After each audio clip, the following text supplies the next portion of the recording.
Հենց այս վայրկյանին, երբ դուք կարդում եք այս տողերը, ձեր գլխավերևում 38,000 կիլոմետր բարձրությամբ պտտվում է մի աշխարհ, որի կեսը դուք երբեք չեք տեսել։ Ոչ դուք, ոչ ձեր ծնողները, ոչ ձեր պապերը։ Ոչ մի մարդ մարդկության ողջ պատմության ընթացքում չի տեսել այն ուղղակիորեն, մինչև 2019 թվականը։ Խոսքը Բրուսնի մութ կողմի մասին է, որը 4 միլիարդ տարի թաքնված է մնացել մարդկության հայացքից։ Բայց երբ չինական Չանգե 4 տիեզերական ապարատը վայրէջք կատարեց այնտեղ, այն հայտնաբերեց ինչ-որ բան, ինչը փոխեց մեր ողջ պատկերացումը տիեզերքի ծագման մասին։ Պատկերացրեք, որ դուք ապրում եք մի տանը, որտեղ մի սենյակի դուռը երբեք չի բացվել։ Դուք լսում եք այնտեղից ձայներ, տեսնում եք լույսի շողեր դռան ճեղքերից, բայց չգիտեք, ինչ կա ներսում։ Հազարավոր տարիներ մարդիկ նայում էին լուսնին եւ միշտ տեսնում էին միևնույն երեսը։ Նույն ծովերը, նույն լեռները, նույն կրատերները։ Հին հույները կարծում էին, որ այնտեղ ապրում է աստվածուհի Սելենեն։ Չինացիները պատմում էին Չանգե աստվածուհու մասին, որը խմեց անմահության էլիքսիրը եւ հավերժ մնաց լուսնում։ Բայց բոլորը տեսնում էին միայն մեկ կողմը։ Պատճառը պարզ է եւ միաժամանակ հիանալի։ Լուսինը գտնվում է այսպես կոչված պտտման համաժամացման մեջ երկրի հետ։ Դա նշանակում է, որ լուսինը պտտվում է իր առանցքի շուրջ ճիշտ այնքան ժամանակում, որքան պետք է մեկ պտույտ կատարելու համար երկրի շուրջ՝ 27 օր, 7 ժամ եւ 41 րոպե։ Այս կատարյալ համաժամացումը նշանակում է, որ լուսինը միշտ ցույց է տալիս մեզ միևնույն երեսը։ Բայց ինչու է սա տեղի ունեցել։ 2005 թվականին Քեմբրիջի համալսարանի աստղաֆիզիկոս Ջորջ Դարվինը, Չարլզ Դարվինի որդին, առաջարկեց տեսություն։ Նա հաշվարկեց, որ միլիոնավոր տարիների ընթացքում երկրի ձգողական ուժը դանդաղեցրել է լուսնի պտտումը, մինչև այն ամբողջովին համաժամացվեց։ Պատկերացրեք երկու պարողների, որոնք պարում են այնքան երկար, մինչև իրենց շարժումները դառնում են կատարյալ համաժամանակյան։ Կատարյալ համաժամանակյան։ Այդպես էլ երկիրն ու լուսինը պարել են միլիարդավոր տարիներ, մինչև գտան իրենց կատարյալ ռիթմը։ Բայց այս համաժամացումը ստեղծեց մի խնդիր։ Մարդիկ երբեք չէին կարող տեսնել լուսնի մյուս կողմը։ 2050 թվականին, երբ սովետական Լունա 3 տիեզերական ապարատը առաջին անգամ լուսանկարեց լուսնի հեռավոր կողմը, գիտնականները ցնցված էին։ Նրանք սպասում էին տեսնել ինչ-որ նման բան այն ծովերին ու հարթավայրերին, որոնք տեսանելի էին երկրից։ Փոխարենը նրանք տեսան մի աշխարհ, որը կարծես պատկանում էր այլ մոլորակի։ Լուսնի տեսանելի կողմը ծածկված է մութ հրաբխային հարթավայրերով, որոնք հին աստղագետները կոչում էին ծովեր։ Mare Tranquillitatis, հանգստության ծովը, Mare Imbrium, անձրևների ծովը, Mare Serenitatis, խաղաղության ծովը։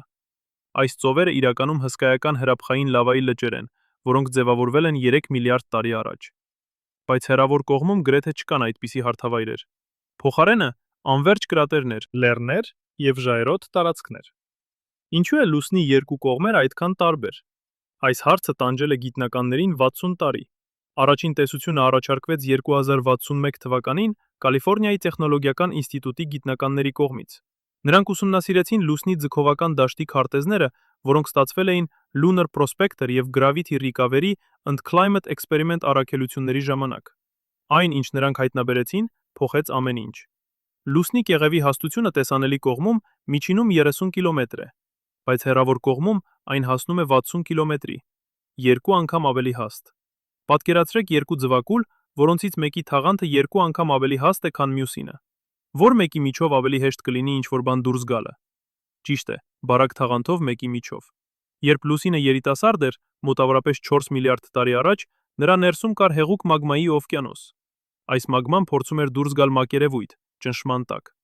Տեսանելի կողմում, որտեղ կեղևը բարակ էր, մագման հեշտությամբ ճեղքեց մակերևույթը եւ ստեղծեց հսկայական հրաբխային դաշտեր։ Բայց հեռավոր կողմում կեղևը այնքան հաստ էր, որ մագման չկարողացավ անցնել։ Այն մնաց ներսում, սառեց եւ դարձավ մի աշխարհ, որը պահպանել է իր հին դեմքը։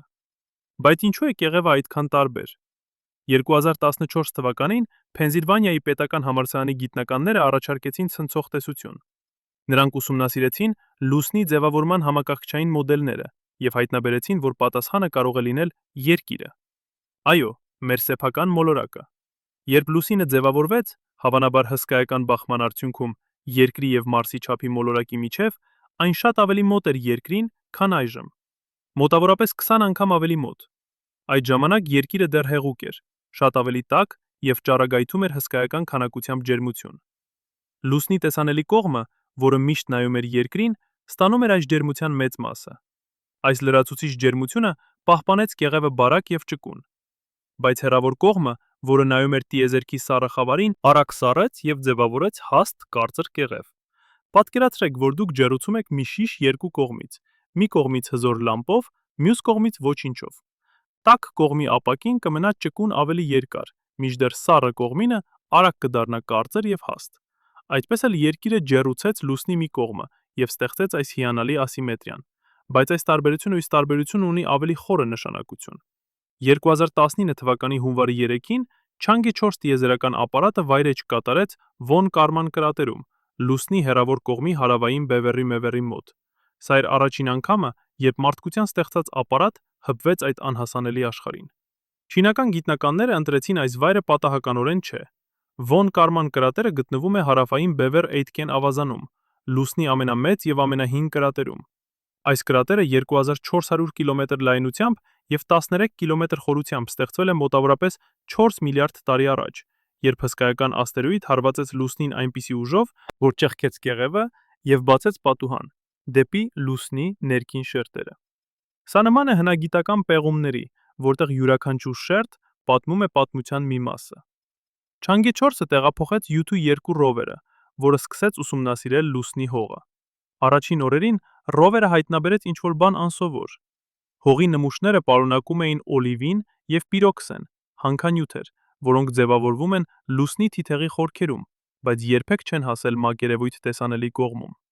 Սա նշանակում էր, որ հսկայական բախումը իսկապես ճեղքել էր կեղևը եւ բերել էր նյութ խորքերից։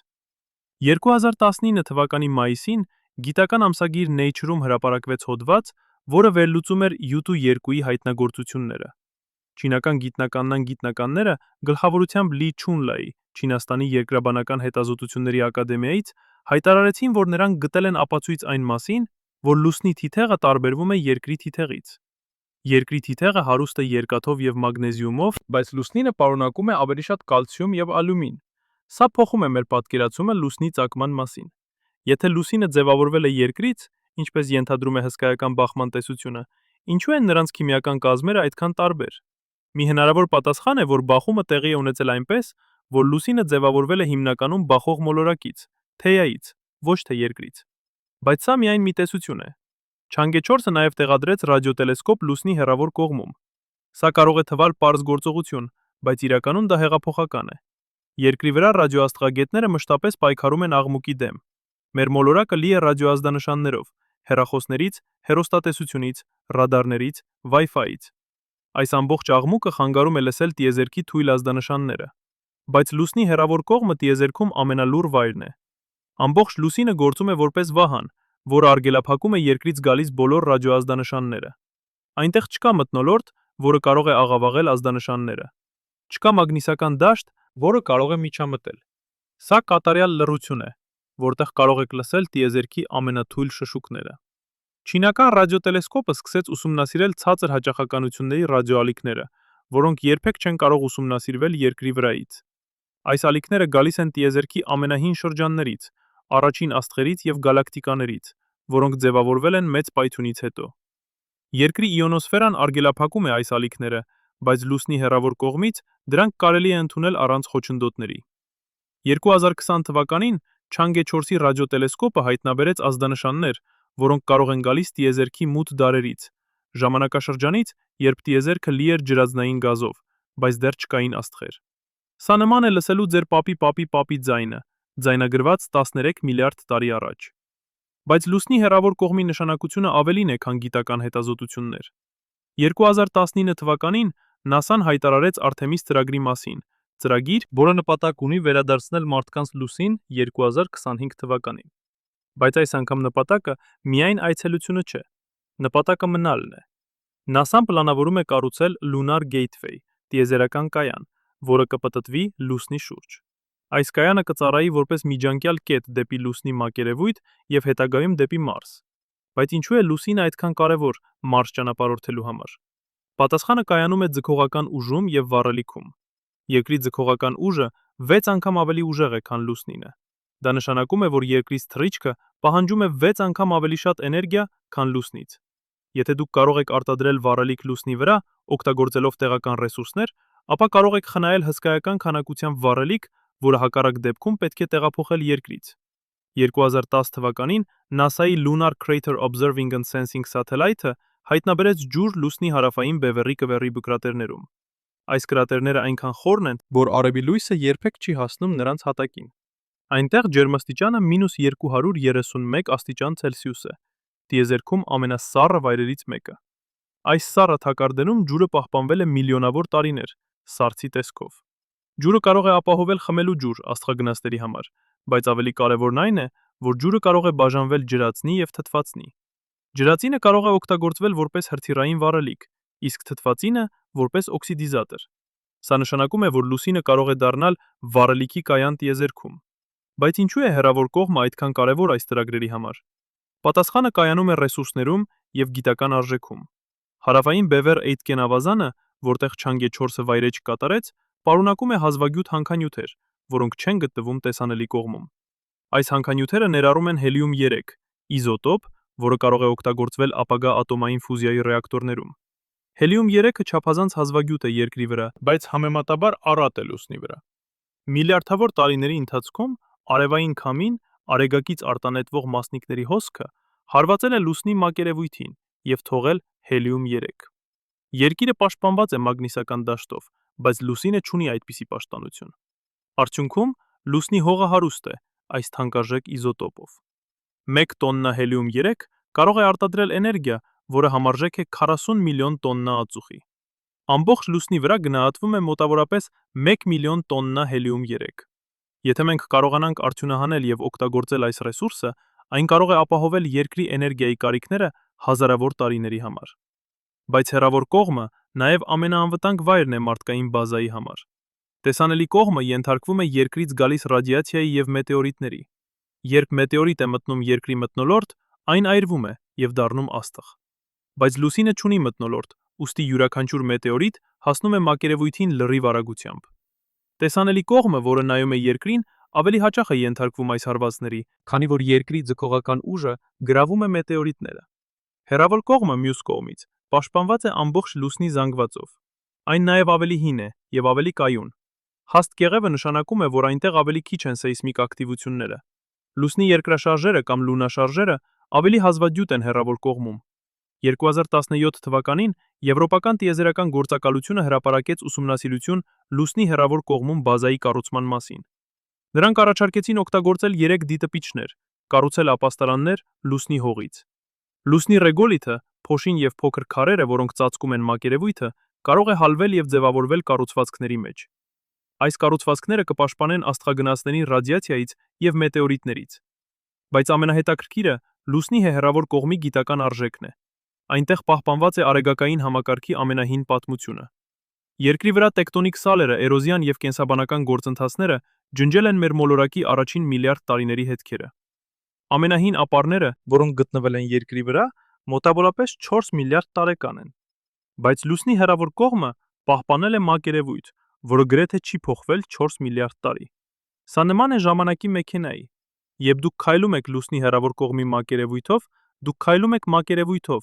որը տեսել է արեգակային համակարգի ծնունդը։ Յուրաքանչյուր չուր քար, յուրաքանչյուր կրատեր պատմում է պատմություն աստերոիդների բախումների, հրաբխային ժայթքումների և տիեզերական ճառագայթման մասին, որոնք տեղի են ունեցել, երբ Երկիրը դեռ ձևավորվում էր։ Ինչ գաղտնիքներ են թաքնված այդ հին ապարներում։ Ինչպես է ձևավորվել լուսինը։ Արդյոք հսկայական կամ բախման տեսությունը ճիշտ է։ Կան այլ մոլորակներ, որոնք ունեն նման արբանյակներ։ Եվ ամենակարևորը, կարող ենք մենք օգտագործել լուսնի ռեսուրսները դառնալու բազմամոլորակային տեսակ։ 2020 թվականի փետրվարի 12-ին, երբ աշխարհը պայքարում էր պանդեմիայի դեմ, Չանգե 4-ի Յուտու 2 ռովերը կատարեց հայտնագործություն, որը գրեթե անտեսվեց լրատվամիջոցների կողմից։ Ռովերը ուսումնասիրում էր Վոն Կարման կրատերի հատակը, երբ նրա սպեկտրոմետրը հայտնաբերեց անսովոր ազդանշան։ Հողի նմուշը պարունակում էր նյութ, որը չպետք է լիներ այնտեղ, ապակե փշուր, որը ձևավորվել էր չափազանց բարձր ջերմաստիճանում։ Պատկերացրեք, որ դուք քայլում եք անապատում և հանկարծ գտնում եք սառույցի կտոր։ Դա անհնար է, քանի որ անապատում չափազանց տաք է սառույցի համար։ Նույն կերպ, լուսնի մակերևույթը չափազանց սառն է, որպեսզի բնական կերպով ձևավորվի ապակի։ Ապակին ձևավորվում է, երբ ապարը հալվում է եւ արագ սառչում է։ Բայց ինչը կարող էր հալեցնել ապարը լուսնի այդ սառը, անմթնոլորտ աշխարհում։ Չինական գիտնականները գլխավորությամբ Լին Յանգթինգի Չինաստանի երկրաբանական հետազոտությունների ակադեմիայից վերլուծեցին տվյալները եւ եկան ցնցող եզրակացության։ Ապակին ձևավորվել էր ոչ թե հրաբխային գործունեությունից, ունից, այլ մետեորիտների բախումներից։ Երբ մետեորիտ է հարվածում լուսնի մակերևույթին 30 կմ/վ արագությամբ, բախման էներգիան այնքան հսկայական է, որ ապարը ակնթարթորեն հալվում է եւ վերածվում ապակոծվում ապակու։ Բայց ամենահետաքրքիրը այն էր, որ այս ապակե փշուրները պարունակում էին միկրոսկոպիկ մետաղական գնդիկներ։ Երբ մետեորիտը հարվածում է, այն ոչ միայն հալեցնում է լուսնի ապարը, այլև իր սեփական նյութը։ Այս մետաղական գնդիկները պահպանում են մետեորիտի քիմիական ստորագրությունը։ Վերլուծելով դրանք, գիտնականները կարող են պարզել, թե որտեղից էր եկել մետեորիտը՝ աստերոիդների գոտուց, կոմետից, թե նույնիսկ Մարսից։ 2021 թվականի մարտին Science Advances ամսագրում հրապարակվեց ուսումնասիրություն, որը վերլուծում էր Yutu 2-ի հավաքած 266 նմուշը։ Հետազոտողները հայտնաբերեցին, որ Von Karman կրատերի հատակը ծածկված է նյութով, որը եկել է լուսնի թիթեռից, ներքին շերտից, որը սովորաբար թաքնված է կեղևի տակ։ Սա նշանակում էր, որ հսկայական բախումը, որը ստեղծել էր հարավային բևեռ Aitken ավազանը, իսկապես ճեղքել էր կեղևը եւ բացել էր պատուհան դեպի լուսնի ներսը։ Բայց ինչու է սա այդքան կարևոր։ Պատասխանը կայանում է լուսնի ծագման հասկացողության մեջ։ Երբ լուսինը ձևավորվեց 4 միլիարդ 500 միլիոն տարի առաջ, այն ամբողջովին հեղուկ էր, մագմայի օվկիանոս։ Այս օվկիանոսը դանդաղ սառչում էր, եւ տարբեր հանքանյութեր բյուրեղանում էին տարբեր խորություններում։ Ծանր հանքանյութերը, ինչպիսիք են երկաթը եւ մագնեզիումը, իջնում էին ներքև եւ ձևավորում էին թիթեղը։ Թեթև հանքանյութերը, ինչպիսիք են ալյումինը եւ կալցիումը, լողում էին վերև եւ ձևավորում էին կեղևը։ Երբ մենք ուսումնասիրում ենք թիթեղից եկած նյութը, մենք իրականում ուսումնասիրում ենք լուսնի ներքին կառուցվածքը։ Սա նման է բժշկական տոմոգրաֆիայի, բայց մետեորիտների բախումները կատարում են վիրահատությունը մեզ համար։ Yutu 2-ի հայտնագործությունները ցույց տվեցին, որ լուսնի թիթեղը հարուստ է օլիվինով եւ պիրոքսենով, հանքանյութեր, որոնք ձևավորվում են բարձր ջերմաստիճանում եւ ճնշման տակ։ 2021 թվականի հուլիսին Chang'e 4-ի առաքելությունը լրացրեց 2 տարի լուսնի մակերևույթին։ Այս ժամանակահատվածում Yutu 2 ռովերը անցավ ավելի քան 1000 մետր եւ ուսումնասիրեց տասնյակ տարբեր վայրեր։ Յուրաքանչյուր վայրում ռովերը օգտագործում էր իր գործիքների լայն շրջանակ՝ սպեկտրոմետրներ, ռադարներ, ռադիացիայի դետեկտորներ։ Բայց ամենակարևոր գործիքը Lunar Penetrating Radar-ն էր, ռադար, որը կարող էր տեսնել լուսնի մակերևույթի տակ։ Այս ռադարը աշխատում է նման ձայնային ալիքների, որոնք օգտագործում են չղջիկները։ Ռադարը ուղարկում է ռադիոալիքներ հողի մեջ, եւ այդ ալիքները արտացոլվում են տարբեր շերտերից։ Վերլուծելով արտացոլումները, գիտնականները կարող են ստեղծել 3 չափանի քարտեզ այն բանի, ինչ գտնվում է մակերևույթի տակ։ Սա նման է ուլտրաձայնային հետազոտության, բայց լուսնի համար։ Yutu 2-ի ռադարը հայտնաբերեց, որ Von Karman կրատերի հատակի տակ կան 3 տարբեր շերտեր։ Վերին շերտը, մոտավորապես 12 մետր հաստությամբ, բաղկացած է փոշուց եւ փոքր քարերից, որոնք կուտակվել են միլիարդավոր տարիների ընթացքում մետեորիտների բախումներից։ Միջին շերտը, մոտավորապես 24 մետր հաստությամբ, պարունակում է ավելի խոշոր քարեր եւ ապարային բեկորներ։ Իսկ ամենախորը շերտը, որը սկսվում է 36 մետր խորությունից, կարծես բաղկացած է ամուր ապարից։ Բայց ամենահետաքրքիրը այն էր, որ միջին շերտում ռադարը հայտնաբերեց անսովոր կառուցվածքներ։ Կային տարածքներ, որտեղ ռադիոալիքները ամբողջովին կլանվում էին եւ չէին արտացոլվում։ Սա կարող էր նշանակել, որ այնտեղ կա նյութ, որը շատ տարբերվում է շրջապատող հողից։ Մի հնարավոր բացատրություն է, որ սրանք լավայի խողովակներ են, թունելներ, որոնք ձևավորվել են, երբ հեղուկ լավան հոսել է մակերևույթի տակ։ Լավայի խողովակները հայտնաբերվել են երկրի վրա հրաբխային շրջաններում։ Երբ լավան հոսում է, նրա արտաքին շերտը սառչում է եւ ձևավորում կարծր թաղանթ, մինչդեռ ներսում լավան շարունակում է հոսել։ Երբ լավայի աղբյուրը ցամաքում է, ներսի լավան դատարկվում է եւ մնում է խողովակ։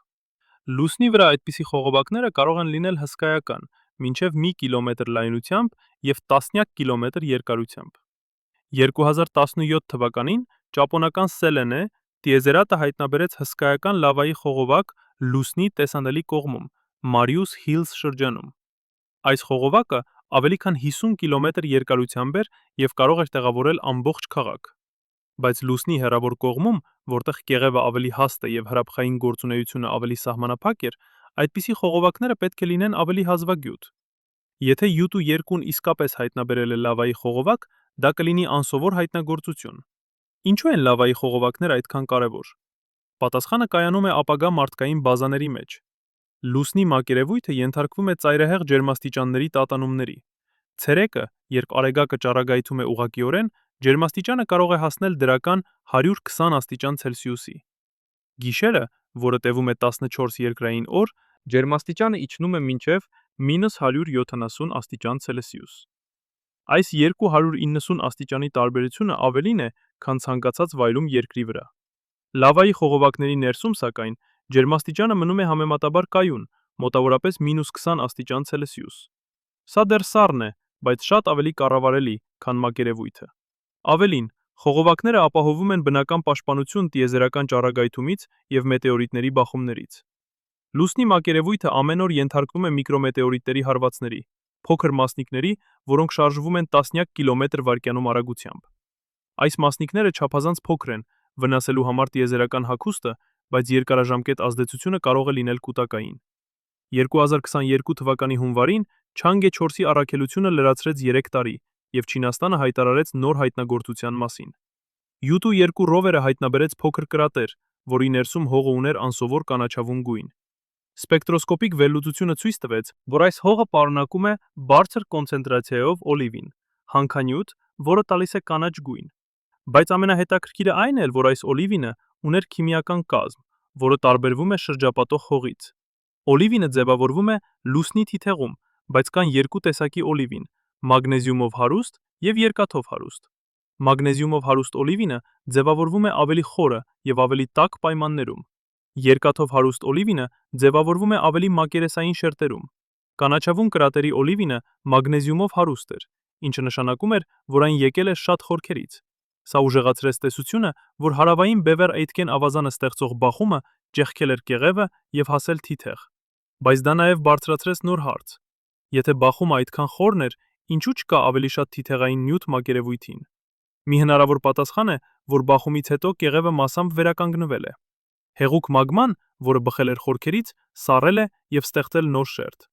Բայց այս նոր շերտը ավելի բարակ է, քան սկզբնական կեղևը, ուստի թիթեղային նյութը դեռ հասանելի է համեմատաբար մակերեսային խորություններում։ 2022 թվականի ապրիլին Չինաստանը հայտարարեց, որ պլանավորում է ուղարկել Չանգե 6 առաքելություն 2024 թվականին։ Այս առաքելությունը կվայրեջի Կատարի լուսնի հարավային բևեռում, Շեքլթոն կրատերում և կհավաքի նմուշներ Սառցից։ Սա կլինի առաջին անգամը, երբ մարդկությունը կհավաքի լուսնի սառույց և կբերի Երկիր։ Բայց ինչու է սառույցը այդքան կարևոր։ Սառույցը լուսնի վրա պահպանում է ոչ միայն ջուր, այլև տիեզերքի պատմությունը։ Երբ կոմետներ և աստերոիդներ են հարվածում լուսնին, նրանք բերում են ջուր և օրգանական մոլեկուլներ։ Այս նյութը սառչում է լուսնի սառը կրատերներում և պահպանվում միլիոնավոր տարիներ։ Վերլուծելով այս սառույցը, գիտնականները կարող են պարզել, թե ինչ նյութեր էին առկա վաղ արեգակային համակարգում։ Սա կարող է պատասխանել հարցերի, ինչպիսիք են որտեղից եկավ Երկրի ջուրը և արդյոք կյանքի համար անհրաժեշտ օրգանական մոլեկուլները բերվել են տիեզերքից։ Բայց Չանգե 6-ը միայն սկիզբն է։ Չինաստանը նաև պլանավորում է կառուցել միջազգային լունային հետազոտական կայան համագործակցությամբ Ռուսաստանի, Եվրոպական տիեզերական գործակալության և այլ երկրների հետ։ Այս կայանը կառուցվելու է լուսնի հարավային բևեռում և կծառայի որպես մշտական բազա գիտական հետազոտությունների և ռեսուրսների արդյունահանման համար։ Միջազգային լունային հետազոտական կայանի ճարտարապետությունը ներառում է մի քանի մոդուլներ։ Առաջին մոդուլը կլինի էներգիայի համակարգը։ Լուսնի հարավային բևեռում կան վայրեր, որտեղ արեգակը գրեթե միշտ ճառագայթում է, այսպես կոչված հավերժական լույսի գագաթները։ Այս վայրերում արևային վահանակները կարող են արտադրել էներգիա գրեթե անընդհատ։ Բայց գիշերները, որոնք տևում են 14 օր, անհրաժեշտ կլինի լրացուցիչ էներգիայի աղբյուր։ Մի հնարավորություն է ատոմային ռեակտորները, որոնք կարող են աշխատել տասնյակ տարիներ առանց վառելիքի լրացման։ Երկրորդ մոդուլը կլինի բնակելի համալիրը։ Այս համալիրը կառուցվելու է մասամբ լուսնի մակերևույթի տակ, պաշտպանության համար ռադիացիայից և մետեորիտներից։ Աստղագնացները կկարողանան ապրել այնտեղ 6 ամիս կամ ավելի երկար։ Համալիրը կներառի ննջասենյակներ, լաբորատորիաներ, մարզասրահ եւ նույնիսկ ջերմոց, թարմ բանջարեղեն աճեցնելու համար։ Երրորդ մոդուլը կլինի ռեսուրսների արդյունահանման համակարգը։ Այս համակարգը կօգտագործի ռոբոտներ, հանելու սառույց կրատերներից, հալեցնելու այն եւ բաժանելու ջրածնի ու թթվածնի։ Ջրածինը կպահվի որպես վառելիք, իսկ թթվածինը որպես շնչառական գազ եւ օքսիդիզատոր հրթիռների համար։ Համակարգը նաեւ կարող է արդյունահանել հելիում 3 եւ հազվագյուտ երկրային տարրեր լուսնի հողից։ Չորրորդ մոդուլը կլինի տիեզերանավահանգիստը։ Այստեղից տիեզերանավերը կկարողանան թռչել դեպի Երկիր, դեպի Մարս կամ դեպի աստերոիդների գոտի։ Քանի որ լուսնի ձգողական ուժը 6 անգամ ավելի թույլ է, քան Երկրինը, տիեզերանավերը կկարողանան թռչել շատ ավելի քիչ վառելիքով։ Սա կդարձնի լուսինը տիեզերական նավահանգիստ, միջանկյալ կետ դեպի ավելի հեռավոր նպատակակետեր։ 2023 թվականի հունիսին ՆԱՍԱ-ն հայտարարեց, որ Artemis 3 առաքելությունը, որը պլանավորված է 2026 թվականին, կվայրէջք կատարի լուսնի հարավային բևեռում, ոչ հեռու այն վայրից, որտեղ Չինաստանը պլանավորում է կառուցել իր կայանը։ Սա առաջին անգամն է, երբ ԱՄՆ-ն եւ Չինաստանը կաշխատեն լուսնի նույն շրջանում, թեև առանձին ծրագրերով։ Սա բարձրացնում է հարցեր միջազգային համագործակցության եւ մրցակցության մասին։ Լուսինը պատկանում է ինչ-որ մեկին։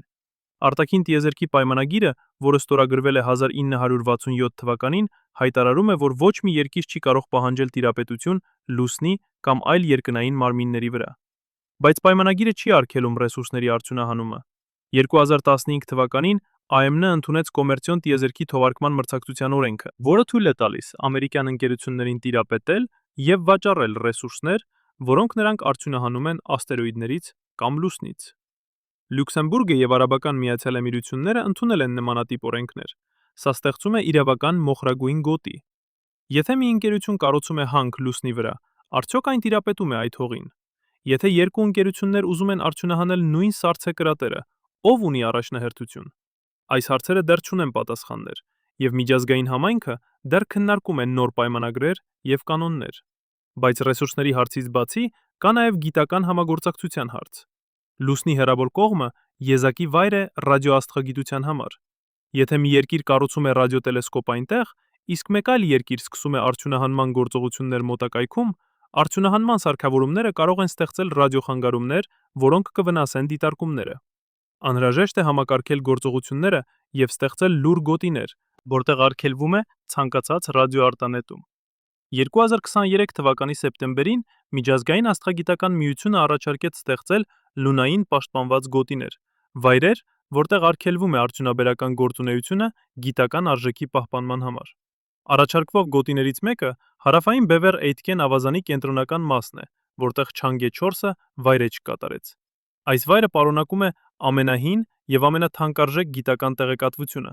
եւ շատ գիտնականներ կարծում են, որ այն պետք է պահպանվի անխախտ ապագա սերունդերի համար։ Բայց ոչ բոլորն են համաձայն։ Ռեսուրսների արդյունահանման ընկերությունները պնդում են, որ լուսինը բավականաչափ մեծ է եւ գիտության, եւ արդյունաբերության համար։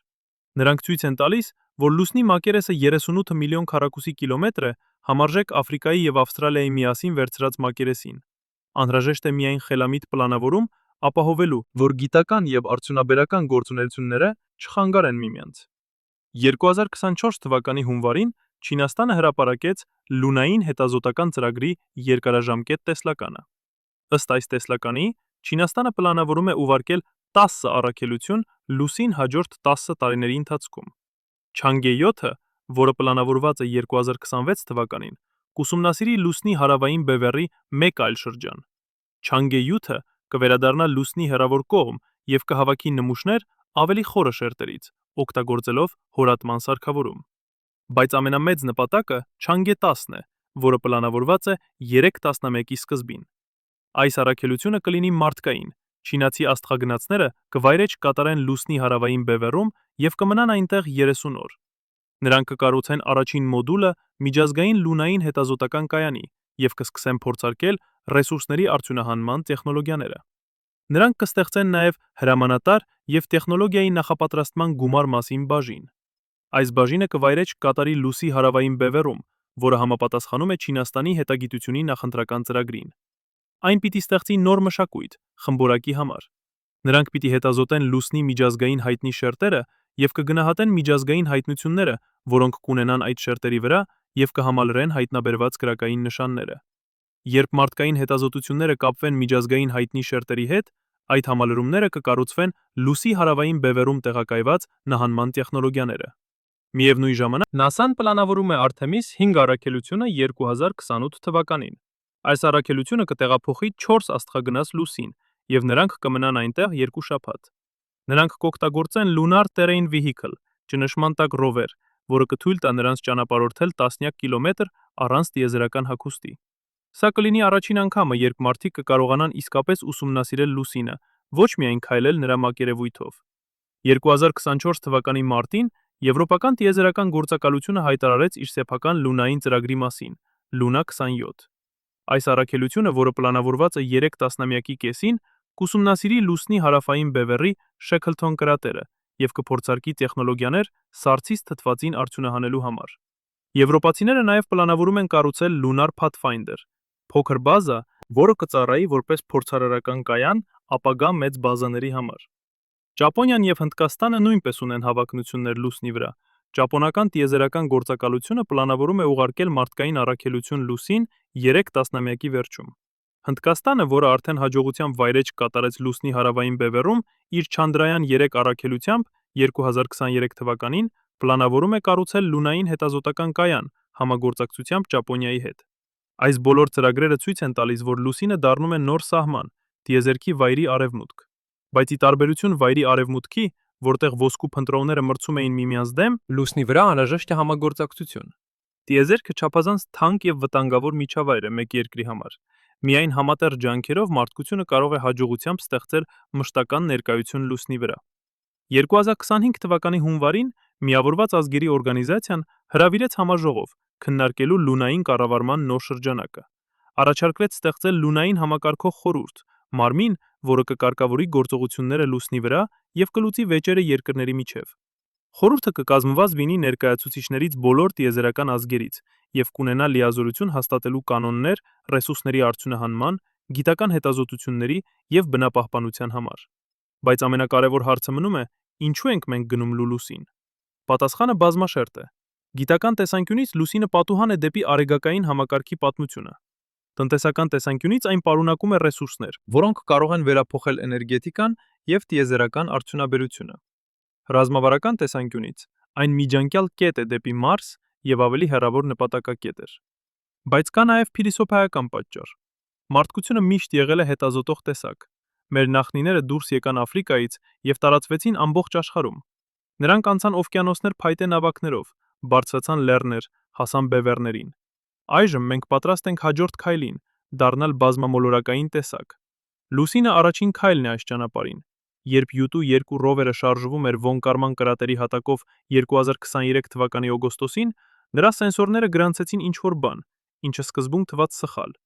Ջերմաստիճանի դետեկտորը ցույց էր տալիս անսովոր տատանումներ։ Մակերևույթի տակ 3 մետր խորությունում ջերմաստիճանը 5 աստիճանով ավելի բարձր էր, քան շրջապատող հողում։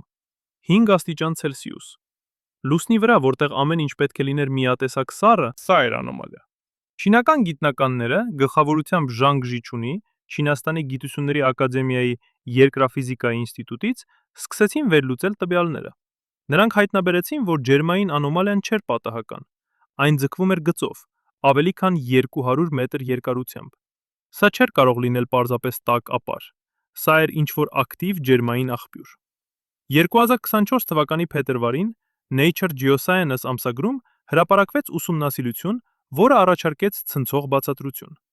Ջերմային անոմալիան կարող էր լինել ռադիոակտիվ տարրերի կոնցենտրացիա լուսնի խորքերում։ Երբ լուսինը ձևավորվեց, ծանր ռադիոակտիվ տարրերը՝ ուրան, թորիում, պոտասիում 40, իչան, խորը շերտերը։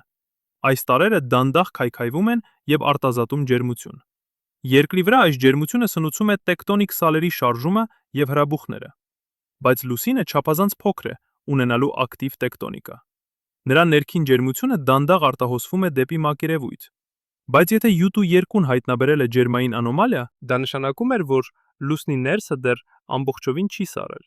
Խորքերում, հավանաբար 100 կամ 200 կիլոմետր խորությունում դեռ կարող է լինել մասամբ հեղուկ շերտ։ Սա փոխում էր ամեն ինչ։ Եթե լուսնի ներսը դեռ ակտիվ է, նշանակում է այն դեռ զարգանում է, դեռ փոխվում է։ Մենք չենք նայում մեռած աշխարհի, այլ դանդաղ շնչող օրգանիզմի։ Պատկերացրեք, որ դուք մտածում եք, թե ձեր տունը ամբողջովին անշարժ է, բայց հետո հայտնաբերում եք, որ հիմքերը դանդաղ շարժվում են, միլիմետր տարեկան։ Այդքան դանդաղ, որ դուք երբեք չեք նկատի, բայց միլիոն տարի անց ձեր տունը կլինի ամբողջովին այլ վայրում։ Լուսինը նման է այդ տանը։ Մենք տեսնում ենք անշարժ մակերևույթ, բայց խորքերում տեղի են ունենում գործընթացներ, որոնք տևում են միլիոնավոր տարիներ։ 2024 թվականի մայիսին Չանգե 4-ի առաքելությունը լրացրեց 5 տարի։ 5 տարի լուսնի հեռավոր կողմում։ Յուտու 2 ռովերը դարձել էր ամենաերկարակյաց ռովակյաց ռովերը լուսնի վրա, գերազանցելով նույնիսկ սովետական լունոխոդ 1-ը, որը աշխատել էր 10 ամիս։ Այս 5 տարիների ընթացքում ռովերը անցավ ավելի քան 1200 մետր եւ ուսումնասիրեց 56 տարբեր վայրեր։ Յուրաքանչյուր վայրում այն հավաքեց տվյալներ, որոնք փոխեցին մեր պատկերացումները լուսնի մասին։ Բայց ամենակարևոր հայտնագործությունը եկավ ոչ թե ռովերից, այլ Չանգե 4-ի ռադիոտելեսկոպից։ 2024 թվականի հունիսին Science ամսագրում հրապարակվեց հոդված, որը նկարագրում էր ազդանշան, որը գրանցվել էր 3 տարի շարունակ։ Սա էր ցածր հաճախականության ռադիոալիք 38 մեգահերց, որը գալիս էր տիեզերքի շատ հեռավոր շրջանից։ Ազդանշանի վերլուծությունը ցույց տվեց, որ այն արտանետվել էր մոտավորապես 13 միլիարդ տարի առաջ, ժամանակաշրջանում, որը աստղագետները կոչում են տիեզերական լուսաբացի դարաշրջան։ Սա ժամանակաշրջանն էր, երբ տիեզերքում առաջին աստղերը սկսեցին փայլել։ Մինչ այդ տիեզերքը լիլի էր ջրածնային գազով, բայց չկային լույսի աղբյուրներ։ Սա էր տիեզերքի մութ դարերը։ Երբ առաջին աստղերը ձևավորվեցին, նրանք սկսեցին իոնացնել շրջապատող ջրածինը, հանելով էլեկտրոններ ատոմներից։ Այս գործընթացը ստեղծեց ազդանշաններ, որոնք տարածվեցին տիեզերքով։ Բայց այս ազդանշանները այնքան հին են եւ այնքան թույլ, որ երկրի վրայից անհնար է դրանք հայտնաբերել։ Մեր իոնոսֆերան արգելափակում է այս ցածր հաճախականությունները, բայց լուսնի հեռավոր կողմից, որտեղ չկա մթնոլորտ եւ չկա երկրի ռադիոխանգարումներ, այս ազդանշանները կարելի է ընդունել։ Սա նման է լսելու ձայնագրություն, որը կատարվել է 13 միլիարդ տարի առաջ։ Պատկերացրեք, որ դուք կարող եք լսել ձեր պապի ձայնը, բայց ոչ թե 3 սերունդ հետ, այլ 1 միլիարդ սերունդ հետ։ Սա է այն, ինչ Չանգե 4-ի ռադիոտելեսկոպը կատարեց։ Այն լսեց տիեզերքի ամենավաղ ձայները։ 2025 թվականի հունվարին Չինաստանը հայտարարեց նոր ծրագրի մասին՝ Չանգե 11։ Այս առաքելությունը, որը պլանավորված է 3 տասնամյակի կեսին, կտեղադրի ավելի մեծ եւ ավելի զգայուն ռադիոտելեսկոպ լուսնի հեռավոր կողմում։ Այս տելեսկոպը կունենա 100 մետր տրամագիծ, համեմատած Չանգե 4-ի 3 մետրի հետ։ Այն կկարողանա հայտնաբերել ավելի թույլ ազդանշաններ եւ ուսումնասիրել ավելի վաղ դարաշրջաններ։ Բայց ինչու է այդքան կարևոր ուսումնասիրել տիեզերքի մութ դարերը։ Պատասխանը կայանում է մեր սեփական ծագման հասկացողության մեջ։ Առաջին աստղերը ոչ միայն լուսավորեցին տիեզերքը, այլև ստեղծեցին առաջին ծանր տարրերը։ Երբ աստղը մահանում է հզոր պայթյունով, սուպերնովա, այն ստեղծում է բոլոր տարրերը պարբերական աղյուսակից, ածխածնից մինչև Ուրան։ Այս տարրերը տարածում են տիեզերքով եւ դառնում նոր աստղերի, մոլորակների եւ կյանքի շինանյութ։ Մեր մարմինների յուրաքանչյուր ատոմ, ձեր ձեռքի կալցիումը, ձեր արյան երկաթը, ձեր դնթ-ի ածխածինը ստեղծվել է աստղի ներսում միլիարդավոր տարիներ առաջ։ Մենք բառացիորեն աստղային փոշի ենք։ Բայց որպեսզի հասկանանք, թե ինչպես ենք մենք այստեղ հայտնվել, մենք պետք է հասկանանք, թե ինչպես են ձևավորվել առաջին աստղերը։ Եվ դա անելու համար մենք պետք է լսենք տիեզերքի ամենավաղ ազդանշանները։ 2025 թվականի մարտին NASA-ն հրապարակեց ուսումնասիրություն լունային ռադիոտելեսկոպի մասին, որը կտեղադրվի լուսնի հեռավոր կողմի Շեքլթոն կրատերում։ Այս տելեսկոպը, որը կոչվում է Lunar Crater Radio Telescope, կօգտագործի ամբողջ կրատերը որպես հավաքիչ։ Կրատերի ներքին պատերը ծածկված կլինեն ռադիոընդունիչ ցանցով, որը կստեղծի հսկայական ականջ 2 կիլոմետր տրամագծով։ Սա կլինի ամենամեծ ռադիոտելեսկոպը, որ երբևէ կառուցվել է։ Համեմատության համար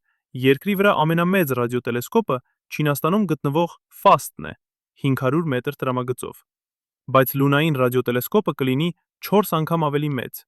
եւ ավելի կարևորը, այն կգտնվի ամենալուռ վայրում տիեզերքում։ Պատկերացրեք, որ դուք փորձում եք լսել շշուկ աղմկոտ ռեստորանում։ Անհնար է, բայց եթե դուք տանեք այդ մարդուն անապատի կենտրոն, որտեղ ամբողջովին լուռ է, դուք կկարողանաք լսել նույնիսկ նրա շնչառությունը։ Լուսնի հեռավոր կողմը այդ անապատն է տիեզերքի համար։ Այնտեղ մենք կարող ենք լսել տիեզերքի ամենաթույլ շշուկները։ 2025 թվականի ապրիլին Եվրոպական տիեզերական գործակալությունը հայտարարեց համագործակցության NASA-ի հետ լունային ռադիոտելեսկոպի ծրագրում։ Եվրոպացիները կապահովեն ռադիոընդունիչ տեխնոլոգիան, մինչդեռ ամերիկացիները կապահովեն տեղափոխումը եւ տեղադրումը։ Սա կլինի ամենամեծ միջազգային համագործակցությունը լուսնի վրա։ Բայց ռադիոտելեսկոպը միայն մի գործիք է։ Լուսնի հեռավոր կողմը նաև իդեալական վայր է այլ տեսակի դիտարկումների համար։ 2025 թվականի մայիսին ճապոնական տիեզերական գործակալությունը առաջարկեց կառուցել գրավիտացիոն ալիքների դետեկտոր լուսնի վրա։ Գրավիտացիոն ալիքները տիեզերքի ծալքեր են, որոնք ստեղծվում են, երբ հսկայական օբյեկտներ, սև խոռոչներ կամ նեյտրոնային աստղեր բախվում են միմյանց։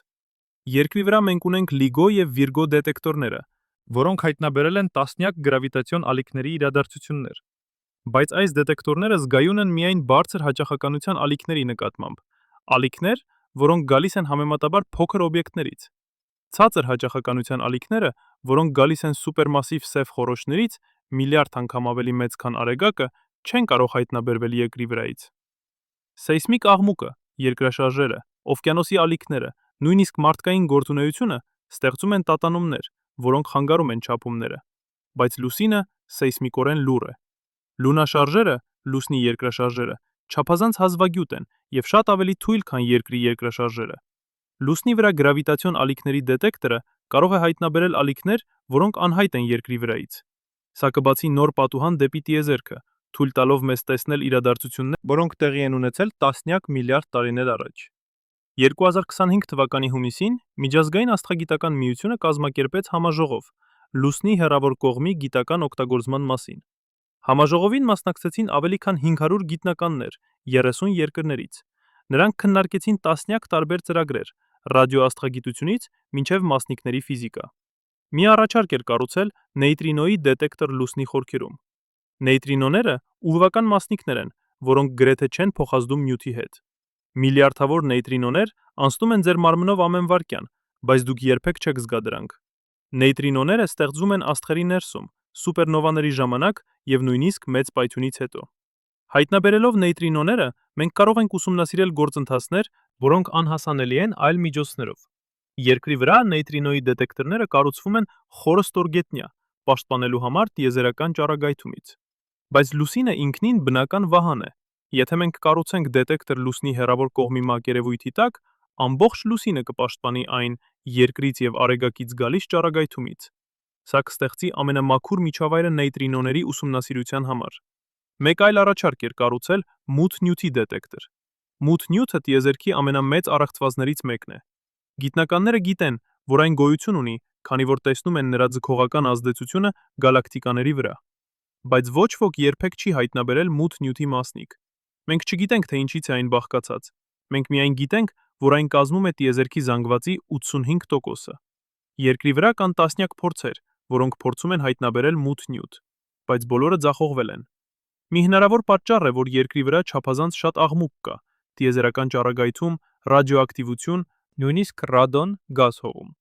Լուսնի վրա, հատկապես հեռավոր կողմում, այս աղմուկը շատ ավելի քիչ է։ Մութ նյութի դետեկտորը լուսնի վրա կարող է վերջապես տալ մեզ պատասխանը այս հարցին։ 2025 թվականի սեպտեմբերին Միացյալ Նահանգների էներգետիկայի դեպարտամենտը հայտարարեց ֆինանսավորման լունային մութ նյութի դետեկտորի նախագծի համար։ Ծրագիրը, որը կոչվում է Lunar Dark Matter Explorer, նախատեսում է տեղադրել դետեկտոր լուսնի հարավային բևեռի խորը կրատերներից մեկում՝ Շեքթոն կրատերում։ Այս կրատերը ընտրվել է, քանի որ այն ամենասառը վայրերից մեկն է արեգակային համակարգում՝ -231 աստիճան Ցելսիուս։ Այս ցածր ջերմաստիճանը նվազեցնում է ջերմային աղմուկը եւ բարելավում դետեկտորի զգայունությունը։ Բայց լուսնի հեռավոր կողմի գիտական արժեքը միայն աստղագիտությունը եւ ֆիզիկան չէ։ Այն նաև եզակի լաբորատորիա է մոլորակագիտության համար։ 2025 թվականի հոկտեմբերին Գերմանիայի Max Planck ինստիտուտը առաջարկեց ծրագիր ուսումնասիրել լուսնի հողը որպես մոդել այլ մոլորակների մակերևույթների համար։ Լուսնի ռեգոլիցը, փոշին եւ փոքր քարերը, որոնք ծածկում են մակերևույթը, ունի եզակի հատկություններ։ Այն ձևավորվել է միլիարդավոր տարիների ընթացքում մետեորիտների բախումներից եւ տիեզերական ճառագայթումից։ Յուրաքանչյուր բախում փշրում է ապարները ավելի փոքր մասնիկների։ Տիեզերական ճառագայթումը փոխում է քիմիական կազմը։ Արդյունքում լուսնի հողը շատ տարբերվում է Երկրի հողից։ Բայց այս հողը նման է հողին, որը մենք կարող ենք գտնել Մարսի, Մերկուրիի կամ աստերոիդների վրա։ Ուսումնասիրելով լուսնի հողը, մենք սովորում ենք, թե ինչպես վարվել այլ մոլորակների հովի հետ։ Սա կարևոր է ապագա առաքելությունների համար։ Եթե մենք ուզում ենք կառուցել բազա Մարսի վրա, մենք պետք է իմանանք, թե ինչպես օգտագործել տևական հողը, կառուցելու համար ապաստարաններ, արտադրելու համար թթվածին, աճեցնելու համար բույսեր։ 2026 թվականի հունվարին Եվրոպական տիեզերական գործակալությունը հայտարարեց Lunar Resource Prospecting առաքելության մասին։ Այս առաքելությունը, որը պլանավորված է 3 տասնամյակի վերջում, կուսումնասիրի լուսնի հեռավոր կողմի տարբեր շրջաններ և կկազմի մանրամասն քարտեզ ռեսուրսների ջուր, հելիում-3, հազվագյուտ երկրային տարրեր։ Առաքելությունը կօգտագործի ռովերներ, որոնք կարող են հորատել մինչև 10 մետր խորությունը և վերցնել նմուշներ։ Բայց ամենահետաքրքիր առաջարկը եկավ մասնավոր ընկերություններից։ 2026 թվականի փետրվարին ամերիկյան ընկերություն Lunar Resources Corporation-ը հայտարարեց ծրագրի մասին՝ կառուցելու համար հելիում-3 արդյունահանման հանք լուսնի հեռավոր կողմում։ Ընկերությունը պնդում էր, որ հելիում-3-ը կարող է դառնալ ապագա էներգետիկայի հիմքը և որ լուսնի վրա կա բավականաչափ հելիում-3, ապահովելու համար երկրի էներգիայի կարիքները հազարավոր տարիների համար։ Ծրագիրը նախատեսում էր ուղարկել ռոբոտային հանք, որը կհավաքի լուսնի հողը, կջեռուցի այն մինչև 700 աստիճան Ցելսիուս և կարտազատի հելիում-3-ը։ Արտազատված հելիում-3-ը կհավաքվի տարաներում և կտեղափոխվի երկիր տիեզերական բեռնատար նավերով։ Ընկերությունը գնահատեց, որ 1 տոննա հելիում-3-ի արժեքը կարող է լինել $1 միլիարդ։ Բայց այս ծրագիրը բարձրացրեց լուրջ հարցեր։ Ո՞վ ունի իրավունք արդյունահանել ռեսուրսներ լուսնից։ Արտաքին տիեզերքի պայմանագիրը հայտարարում է, որ լուսինը պատկանում է ողջ մարդկությանը, ոչ թե առանձին երկրների կամ ընկերությունների։ Բայց պայմանագիրը չի արգելում ռեսուրսների արդյունահանումը։ Սա ստեղծում է իրավական անորոշություն։ 2026 թվականի մարտին Միավորված ազգերի օրգանիզացիան հրավիրեց արտակարգ նիստ, քննարկելու լունային ռեսուրսների կառավարումը։ Նիստին մասնակցեցին ներկայացուցիչներ 195 երկրներից։ Քննարկումները տևեցին 3 շաբաթ, բայց չհասան համաձայնության։ Զարգացած երկրները, որոնք ունեն տիեզերական տեխնոլոգիաներ, ուզում էին ազատ շուկա, թույլ տալով ընկերություններին արդյունահանել և վաճառել ռեսուրսներ։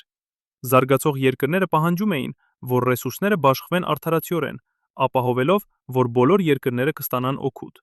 Վերջապես, 2026 թվականի մայիսին ընդունվեց լունային ռեսուրսների կառավարման շրջանակային համաձայնագիր։ Համաձայնագիրը հաստատեց, որ լուսնի ռեսուրսները պատկանում են ողջ մարդկությանը, բայց ընկերություններն ու երկրները կարող են արդյունահանել և օգտագործել դրանք, պայմանով, որ նրանք վճարեն հարկ լունային զարգացման հիմնադրամին։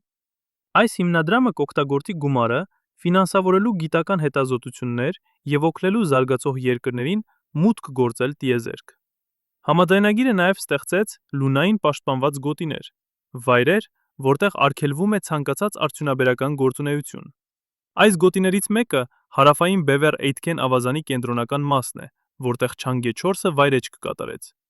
Մեկ այլ պաշտպանված գոտին լուսնի հեռավոր կողմի հյուսիսային բևեռն է, որտեղ պլանավորվում է կառուցել լունային ռադիոտելեսկոպը։ 2026 թվականի հունիսին Չինաստանը հայտարարեց, որ Չանգե 7 առաքելությունը հաջողությամբ վայրէջք է կատարել լուսնի հարավային բևեռում և սկսել է հավաքել սառցե նմուշներ։ Առաքելությունը օգտագործեց նոր տեխնոլոգիա՝ ցրտային հորատում, որը թույլ տվեց հորատել սառցի մեջ առանց հալեցնելու այն։ Սա կարևոր էր, քանի որ սառցի հալեցումը կարող էր փոխել նրա քիմիական կազմը և ոչնչացնել օրգանական մոլեկուլները։ Առաջին նմուշները, որոնք վերլուծվեցին Չանգե 7-ի բորտային լաբորատորիայում, ցույց տվեցին ինչ-որ բան անսպասելի։ Սառույցը պարունակում էր ոչ միայն ջուր, այլև ամոնիակ, մեթան և նույնիսկ ամինաթթուներ, կյանքի շինանյութեր։ Սա նշանակում էր, որ լուսնի սառույցը պահպանում է օրգանական նյութ, որը բերվել է կոմետներից և աստերոիդներից միլիարդավոր տարիներ առաջ։ 2026 թվականի հուլիսին Science ամսագրում հրապարակվեց ուսումնասիրություն, որը վերլուծում էր Չանգե 7-ի հայտնագործությունները։ Հետազոտողները եկան եզրակացության, որ լուսնի սառույցը կարող է պարունակել ապացույցներ վաղ արեգակային համակարգի քիմիական կազմի մասին։ Ավելին, օրգանական մոլեկուլների առկայությունը բարձրացնում է հարց. արդյոք կյանքի համար անհրաժեշտ բաղադրիչները բերվել են երկիր տիեզերքից։ Սա մեզ բերում է մի խորը հարցի. եթե կյանքի շինանյութերը տարածված են տիեզերքում, արդյոք կյանքն ինքը նույնպես տարածված է։ Արդյոք մենք միայնակ ենք տիեզերքում, թե կան այլ աշխարհներ, որտեղ նույնպես զարգացել է կյանք։ Լուսնի հեռավոր կողմը, այս հին եւ անխախտ աշխարհը կարող է պարունակել պատասխանները այս հարցերին։ Լսեք, ես կատարյալ հասկանում եմ, թե ինչի մասին եք մտածում հենց այս վայրկյանին։ Լուսնի հեռավոր կողմ, ռադիոտելեսկոպներ, մութ նյութի դետեկտորներ, հելիում 3 արդյունահանում։ Սա ամենը հնչում է որպես գիտական ֆանտաստիկա, չէ՞։ Որպես եւս մեկ հերթական խոստում, որը երբեք չի իրականանա։ Մենք լսել ենք նմանատիպ պատմություններ տասնամյակներ շարունակ. թռչող մեքենաներ, ատոմային էներգիա, որը կլինի չափազանց էժան չափելու համար։ Եվ ահա մենք դեռ վարում ենք բենզինով մեքենաներ եւ վճարում ենք էլեկտրաէներգիայի հաշիվներ։ Բայց ահա ինչն է տարբերվում այս անգամ։ Չանգե 4-ը չէ պլան, այն չէ նախագիծ, այն այնտեղ է, հենց այս վայրկյանին, Վոն Կարման կրատերում, 1200 մետր հեռու այն վայրից, որտեղ այն վայրէջք կատարեց 5 տարի առաջ։ Յուտու 2 ռովերը շարժվում է, չափում է, հավաքում է տվյալներ։ Ռադիոտելեսկոպը լսում է 13 միլիարդ տարի հին ազդանշաններ։ Սա ոչ թե ապագան է, սա ներկան է։ 2026 թվականի օգոստոսին, երբ Չանգե 7-ը վերլուծում էր Լուսնի սառցի նմուշները, գիտնականները հայտնաբերեցին ինչ-որ բան, ինչը փոխեց խաղի կանոնները։ Սառցի մեջ, 3 մետր խորությունում, նրանք գտան միկրոսկոպիկ բյուրեղներ՝ ցիրկոն։ Ցիրկոնը հանքանյութ է, որը ձևավորվում է բարձր ջերմաստիճանում եւ պահպանում է իր ներսում ռադիոակտիվ տարրերի քայքայման հետքերը։ Վերլուծելով այս հետքերը, գիտնականները կարող են որոշել, թե երբ է ցիրկոնը ձևավորվել։ Այս ցիրկոնի բյուրեղները ձևավորվել էին 4 միլիարդ 300 միլիոն տարի առաջ։ Սա նշանակում էր, որ նրանք ավելի հին էին, քան Լուսնի ամենահին ապարները, որոնք երբևէ հայտնաբերվել են։ Բայց ամենահետաքրքիրը այն էր, որ այս ցիրկոնները չէին ձևավորվել Լուսնի վրա։ Նրանց քիմիական ստորագրությունը ցույց էր տալիս, որ նրանք եկել էին Երկրից։ Պատկերացրեք։ 4 միլիարդ 300 միլիոն տարի առաջ, երբ Երկիրը դեռ երիտասարդ էր, հսկայական աստերոիդ հարվածեց մեր մոլորակին այնպիսի ուժով, որ ապարի կտորները նետվեցին տիեզերք։ Այս կտորներից մի քանիսը հասան Լուսին եւ ընկան նրա մակերևույթին։ Հետո, միլիարդավոր տարիներ անց, այս կտորները ծածկվեցին սառցով, որը բերվեց կոմետներից։ Եվ հիմա, 2026 թվականին, մենք գտանք դրանք։ Սա ավելին է, քան պարզապես հետաքրքիր հայտնագործություն։ Սա ապացույց է, որ Երկիրը եւ Լուսինը փոխանակել են նյութ։ Եթե Երկրի ապարները կարող էին հասնել Լուսին, ապա Լուսնի ապարները նույնպես կարող էին հասնել Երկիր։ Եվ եթե Երկրի վրա կար կյանք 4 միլիարդ տարի առաջ, նույնիսկ ամենապարզ միկրոօրգանիզմների տեսքով, ապա այդ կյանքը կարող էր տեղափոխվել Լուսին։ 2026 թվականի սեպտեմբերին Nature ամսագրում հրապարակվեց սենսացիոն հոդված Երկրի կյանքի հնարավոր տեղափոխումը Լուսին վաղ արեգակային համակարգում։ Հեղինակները, միջազգային թիմ 17 երկրներից, վերլուծեցին Չանգե 7-ի հայտնագործությունները եւ եկան եզրակացության, որ Լուսնի սառցի խորը շերտերում կարող են պահպանվել Երկրի վաղ կյանքի հետքեր։ Սա փոխում է ամեն ինչ։ Մենք միշտ մտածել ենք Լուսնի մասին որպես մեռած աշխարհի տեղ, որտեղ երբեք չի եղել կյանք եւ երբեք չի լինի։ Բայց եթե Երկրի կյանքը տեղափոխվել է Լուսին, ապա Լուսինը կարող է լինել ժամանակի կապսուլ, պահպանելով մեր սեփական կենսաբանական պատմության ամենավաղ գլուխները։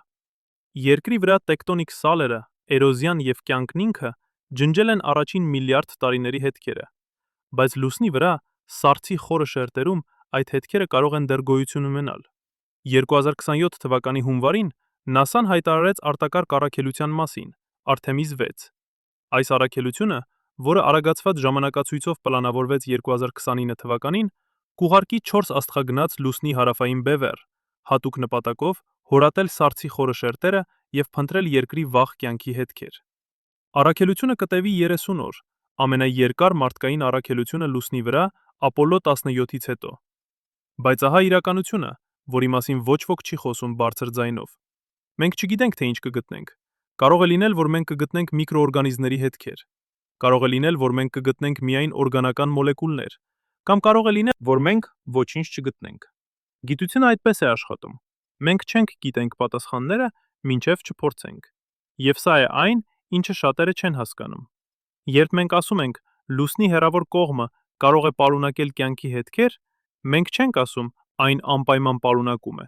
Մենք ասում ենք արժե ստուգել։ Տարբերությունը հսկայական է։ Սուտ գիտությունը խոստանում է վստահ պատասխաններ։ Իրական գիտությունը խոստանում է ազնիվ թնտրտուք։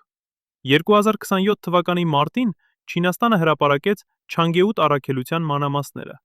Այս առաքելությունը որը պլանավորված է 3 տասնամյակի սկզբին, կլինի ամենահամարձակ ռոբոտային առաքելությունը լուսնի վրա։ Այն կներառի 2 ռովեր, 1 հորատող սարք, որը կարող է հասնել 20 մետր խորությանը, եւ փոքր թռչող դրոն ուսումնասիրելու համար դժվարամատչելի շրջաններ։ Բայց ամենահետաքրքիրը հորատող սարքն է։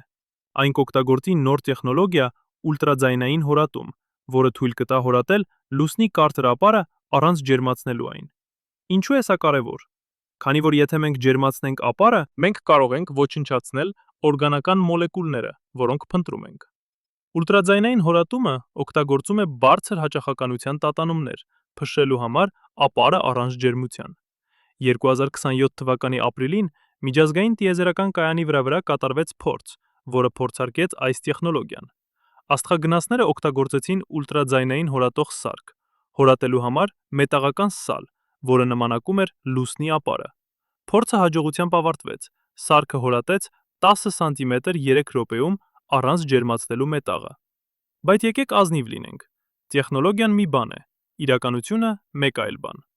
Լուսնի վրա ամեն ինչ ավելի բարդ է։ Փոշին ներթափանցում է ամեն տեղ եւ վնասում է շարժիչները։ Ծայրահեղ ջերմաստիճանները ճեղքում են մետաղը։ Ռադիացիան խանգարում է էլեկտրոնիկային։ Ապոլլո առաքելությունների ժամանակ գրեթե յուրաքանչյուր սարք ունեցավ խնդիրներ։ Եվ դա էր տեսանելի կողմում, որտեղ նրանք կարող էին շփվել երկրի հետ իրական ժամանակում։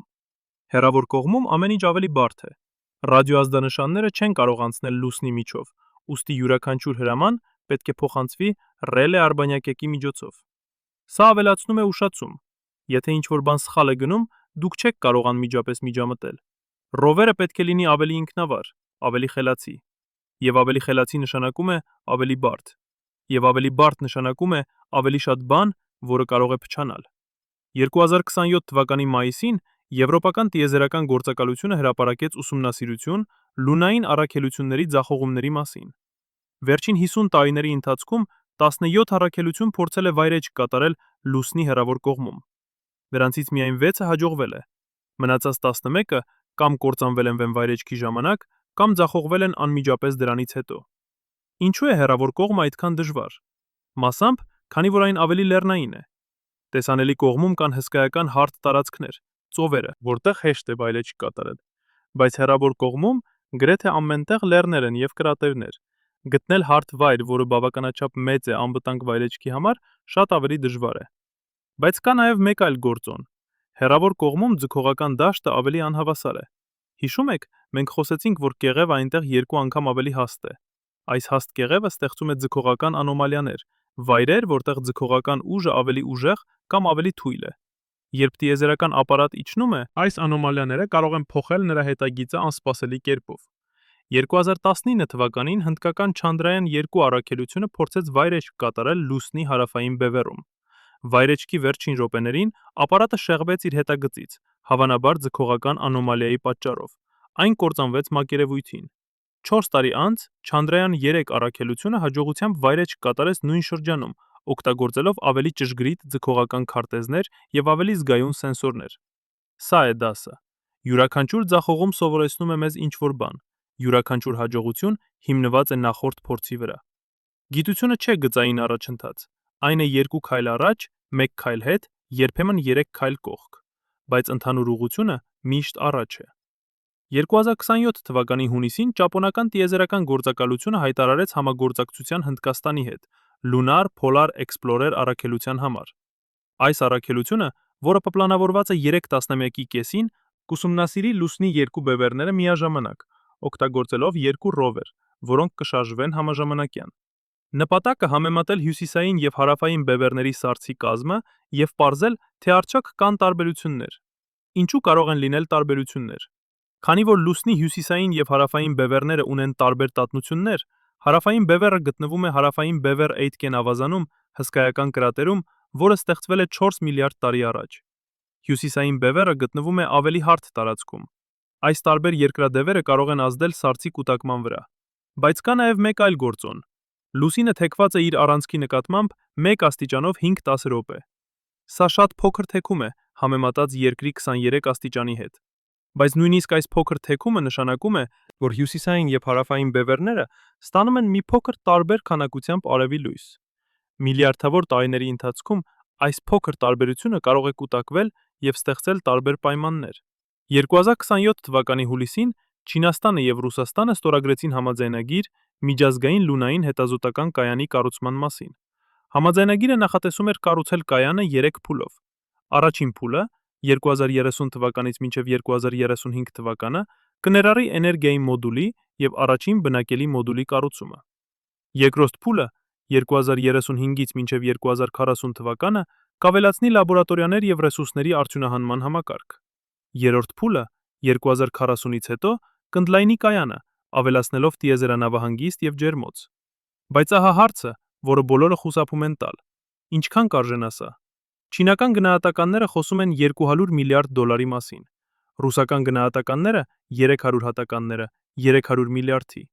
Անկախ վերլուծաբանները կարծում են, որ իրական արժեքը կարող է լինել 500 միլիարդ կամ ավելի։ Համեմատության համար միջազգային տիեզերական կայանը, որը կառուցվել է երկրի ցածր ուղեծրում, արժեց մոտավորապես 150 միլիարդ դոլար։ 500 միլիարդ դոլար։ Սա ավելի շատ է, քան շատ երկրների տարեկան բյուջեն։ Սա գումար է, որը կարող է լուծել սովը, բուժել հիվանդությունները, կառուցել դպրոցներ։ Եվ մենք ծախսելու ենք այն լուսնի վրա բազա կառուցելու համար։ Արդյոք սա արդարացի է։ Սա ազնիվ հարց է, եւ այն արժանի է ազնիվ պատասխանի։ Այո, 500 միլիարդ դոլարը հսկայական գումար է, բայց եկեք դնենք այն համատեքստում։ Աշխարհի զինվորական ծախսերը տարեկան ավելի քան 2 տրիլիոն դոլար են։ 500 միլիարդը 10 տարիների ընթացքում կազմում է աշխարհի զինվորական բյուջեի 2%-ից պակաս։ Եթե մենք կարողանանք վերաուղղորդել զինվորական ծախսերի փոքր մասը տիեզերական հետազոտությունների, մենք կարող ենք ֆինանսավորել լունային կայանը առանց զոհաբերելու սոցիալական ծրագրերը։ Բայց կա ավելի խոր պատասխան։ Պատմությունը ցույց է տվել, որ հետազոտությունները վերադարձնում են ներդրումը։ Ապոլլո ծրագիրը արժեց 25 միլիարդ դոլար 1960-ականների գներով, մոտավորապես 150 միլիարդ այսօրվա գներով։ Բայց այն ստեղծեց տեխնոլոգիաներ, որոնք վերափոխեցին մեր կյանքը՝ սպուտնիկային նավիգացիա, անլար հաղորդակցություն, համակարգչային միկրոչիպեր, արևային վահանակներ։ Գնահատվում է, որ յուրաքանչյուր դոլար, որը ներդրվել է Ապոլլո ծրագրում, վերադարձրել է 7 դոլար տնտեսությանը։ Լունային կայանը կստեղծի նոր տեխնոլոգիաներ, ավելի արդյունավետ արևային վահանակներ, ավելի լավ կյանքի ապահովման համակարգեր, նոր նյութեր, որոնք կարող են դիմակայել ծայրահեղ պայմաններին։ Այս տեխնոլոգիաները կօգտագործվեն երկրի վրա, բարելավելու էներգոարդյունավետությունը, նվազեցնելու աղտոտումը, ապահովելու մաքուր ջուր անապատներում։ 2027 թվականի օգոստոսին Միավորված ազգերի օրգանիզացիան հրապարակեց զեկույց «Տիեզերական հետազոտությունների տնտեսական և սոցիալական ազդեցությունը»։ Զեկույցը վերլուծեց 60 տարվա տիեզերական ծրագրերը եւ եկավ եզրակացության, որ յուրաքանչյուր դոլար, որը ներդրվել է տիեզերական հետազոտություններում, վերադարձրել է միջինում 5 դոլար տնտեսությանը, նոր տեխնոլոգիաների, աշխատատեղերի եւ գիտական գիտելիքների միջոցով։ Բայց թույլ տվեք ասել ինչ-որ բան, որը կարող է անհարմար լինել։ Մենք չգիտենք, թե արդյոք լունային կայանը կհաջողվի։ Մենք չգիտենք, թե արդյոք մենք կկարողանանք արդյունահանել հելիում-3 տնտեսապես արդյունավետ կերպով։ Մենք չգիտենք, թե արդյոք մենք կգտնենք կյանքի հետքեր լուսնի սառցում։ Մենք նույնիսկ չգիտենք, թե արդյոք մարդիկ կկարողանան ապրել լուսնի վրա երկարաժամկետ առանց լուրջ առողջական խնդիրների։ Լուսնի ձգողական ուժը 6 անգամ ավելի թույլ է, քան երկրինը։ Մենք գիտենք, որ աստղագնացները, որոնք ապրել են միջազգային տիեզերական կայանում 6 ամիս կամ ավելի երկար, կորցրել են ոսկրային զանգված եւ մկանային ուժ։ Բայց միջազգային տիեզերական կայանը գտնվում է զրոյական ձգողականության մեջ։ Լուսինը ունի 1/6 ձգողականություն։ Արդյոք սա բավական է կանխելու համար ոսկրերի եւ մկանների քայքայումը։ Մենք չգիտենք։ Մենք պետք է փորձենք եւ տեսնենք։ 2028 թվականի հունվարին ՆԱՍԱ-ն հրապարակեց ուսումնասիրություն լունային ձգողականության երկարաժամկետ ազդեցության մասին մարդու առողջության վրա։ Ուսումնասիրությունը վերլուծեց տվյալները Ապոլլո աստղագնացներից, որոնք անցկացրել էին մի քանի օր լուսնի վրա։ Նրանք չունեցան լուրջ առողջական խնդիրներ, բայց նրանք այնտեղ էին միայն մի քանի օր։ Ինչ կլինի, եթե դուք ապրեք այնտեղ 6 ամիս, կամ 1 տարի, կամ 5 տարի։ Ուսումնասիրությունը առաջարկեց կատարել փորձ, ուղարկել աստղագնացների լուսին 6 ամսով եւ մանրամասն ուսումնասիրել նրանց առողջությունը։ Բայց սա բարձրացնում է եթիկական հարց։ Արդյոք արդարացի է ռիսկի ենթարկել մարդկանց առողջությունը գիտական փորձի համար։ Աստղագնացները կամավորներ են, նրանք հասկանում են ռիսկերը, բայց մենք ունենք պարտականություն նվազագույնի հասցնել այդ ռիսկերը։ 2028 թվականի մարտին Եվրոպական տիեզերական գործակալությունը առաջարկեց այլընտրանքային մոտեցում։ Փոխարեն անմիջապես ուղարկելու մարդկանց լուսին երկարաժամկետ, նախ ուղարկել ռոբոտներ, կառուցելու համար ենթակառուցվածքը։ Ռոբոտները կկառուցեն բնակելի մոդուլները, կտեղադրեն արևային վահանակները, կհորատեն սառցի համար։ Երբ ամեն ինչ պատրաստ լինի, մարդիկ կգան եւ կգտնեն պատրաստի բազա։ Սա ավելի անվտանգ է, բայց նաև ավելի դանդաղ եւ ավելի թանկ։ Ռոբոտները պետք է լինեն շատ ավելի ինքնավար, քան ներկայիս ռոբոտները։ Նրանք պետք է կարողանան կառուցել բարդ կառուցվածքներ առանց մարդկային միջամտության։ Այս տեխնոլոգիան դեռ չկա։ Մենք աշխատում ենք դրա վրա, բայց այն կարող է տևել տասնամյակներ զարգացնելու համար։ 2028 թվականի մայիսին Ճապոնիան հայտարարեց, որ զարգացնում է ինքնավար կառուցողական ռոբոտ լունային օգտագործման համար։ Ռոբոտը, որը կոչվում է Lunar Construction Assistant, կարող է բարձրացնել մինչև 500 կիլոգրամ եւ տեղադրել կառուցվածքային տարրեր ճշգրտությամբ մինչև 1 մմ։ Ռոբոտը օգտագործում է արհեստական ինտելեկտ, պլանավորելու իր գործողությունները եւ հարմարվելու անսպասելի իրավիճակներին։ Բայց նույնիսկ ամենաարդյունավետ ռոբոտը չի կարող փոխարինել մարդուն։ Մարդիկ ճկուն են, սիրուն են եւ հսկայական ազդակ են ռոբոտների վրա։ Նրանք կարող են այսօրվա ռոբոտների հետ հաշվի չունենալ։ Մենք դեռ չենք ստանադուն։ Մարդիկ ճկուն են, ստեղծագործ են, կարող են լուծել խնդիրներ, որոնք ռոբոտները չեն կարող նախատեսել։ Ապոլո 11-ի ժամանակ, երբ Նիլ Արմստրոնգը եւ Բազ Օլդրինը նվայրեջք էին կատարում լուսնի վրա, նրանց համակարգիչը սկսեց տալ սխալի ազդանշաններ։ Արմստրոնգը որոշեց անտեսել համակարգիչը եւ վայրեջք կատարել ձեռքով։ Ռոբոտը չէր կարող անել այդ որոշումը։ 2028 թվականի հունիսին Միջազգային աստղագիտական միությունը կազմակերպեց համաժողով «Մարդը ընդդեմ ռոբոտի» տիեզերական հետազոտություններում։ Համաժողովին մասնակցեցին ավելի քան 300 գիտնականներ, ինժեներներ եւ աստղագնացներ։ Քննարկումները ցույց տվեցին, որ պատասխանը չէ կամ, այլ եւ։ Մենք պետք է օգտագործենք եւ ռոբոտներ, եւ մարդկանց, յուրաքանչյուրը անելով այն, ինչում նրանք լավագույնն են։ Ռոբոտները լավագույնն են կրկնվող, վտանգավոր, երկարատև առաջադրանքների համար։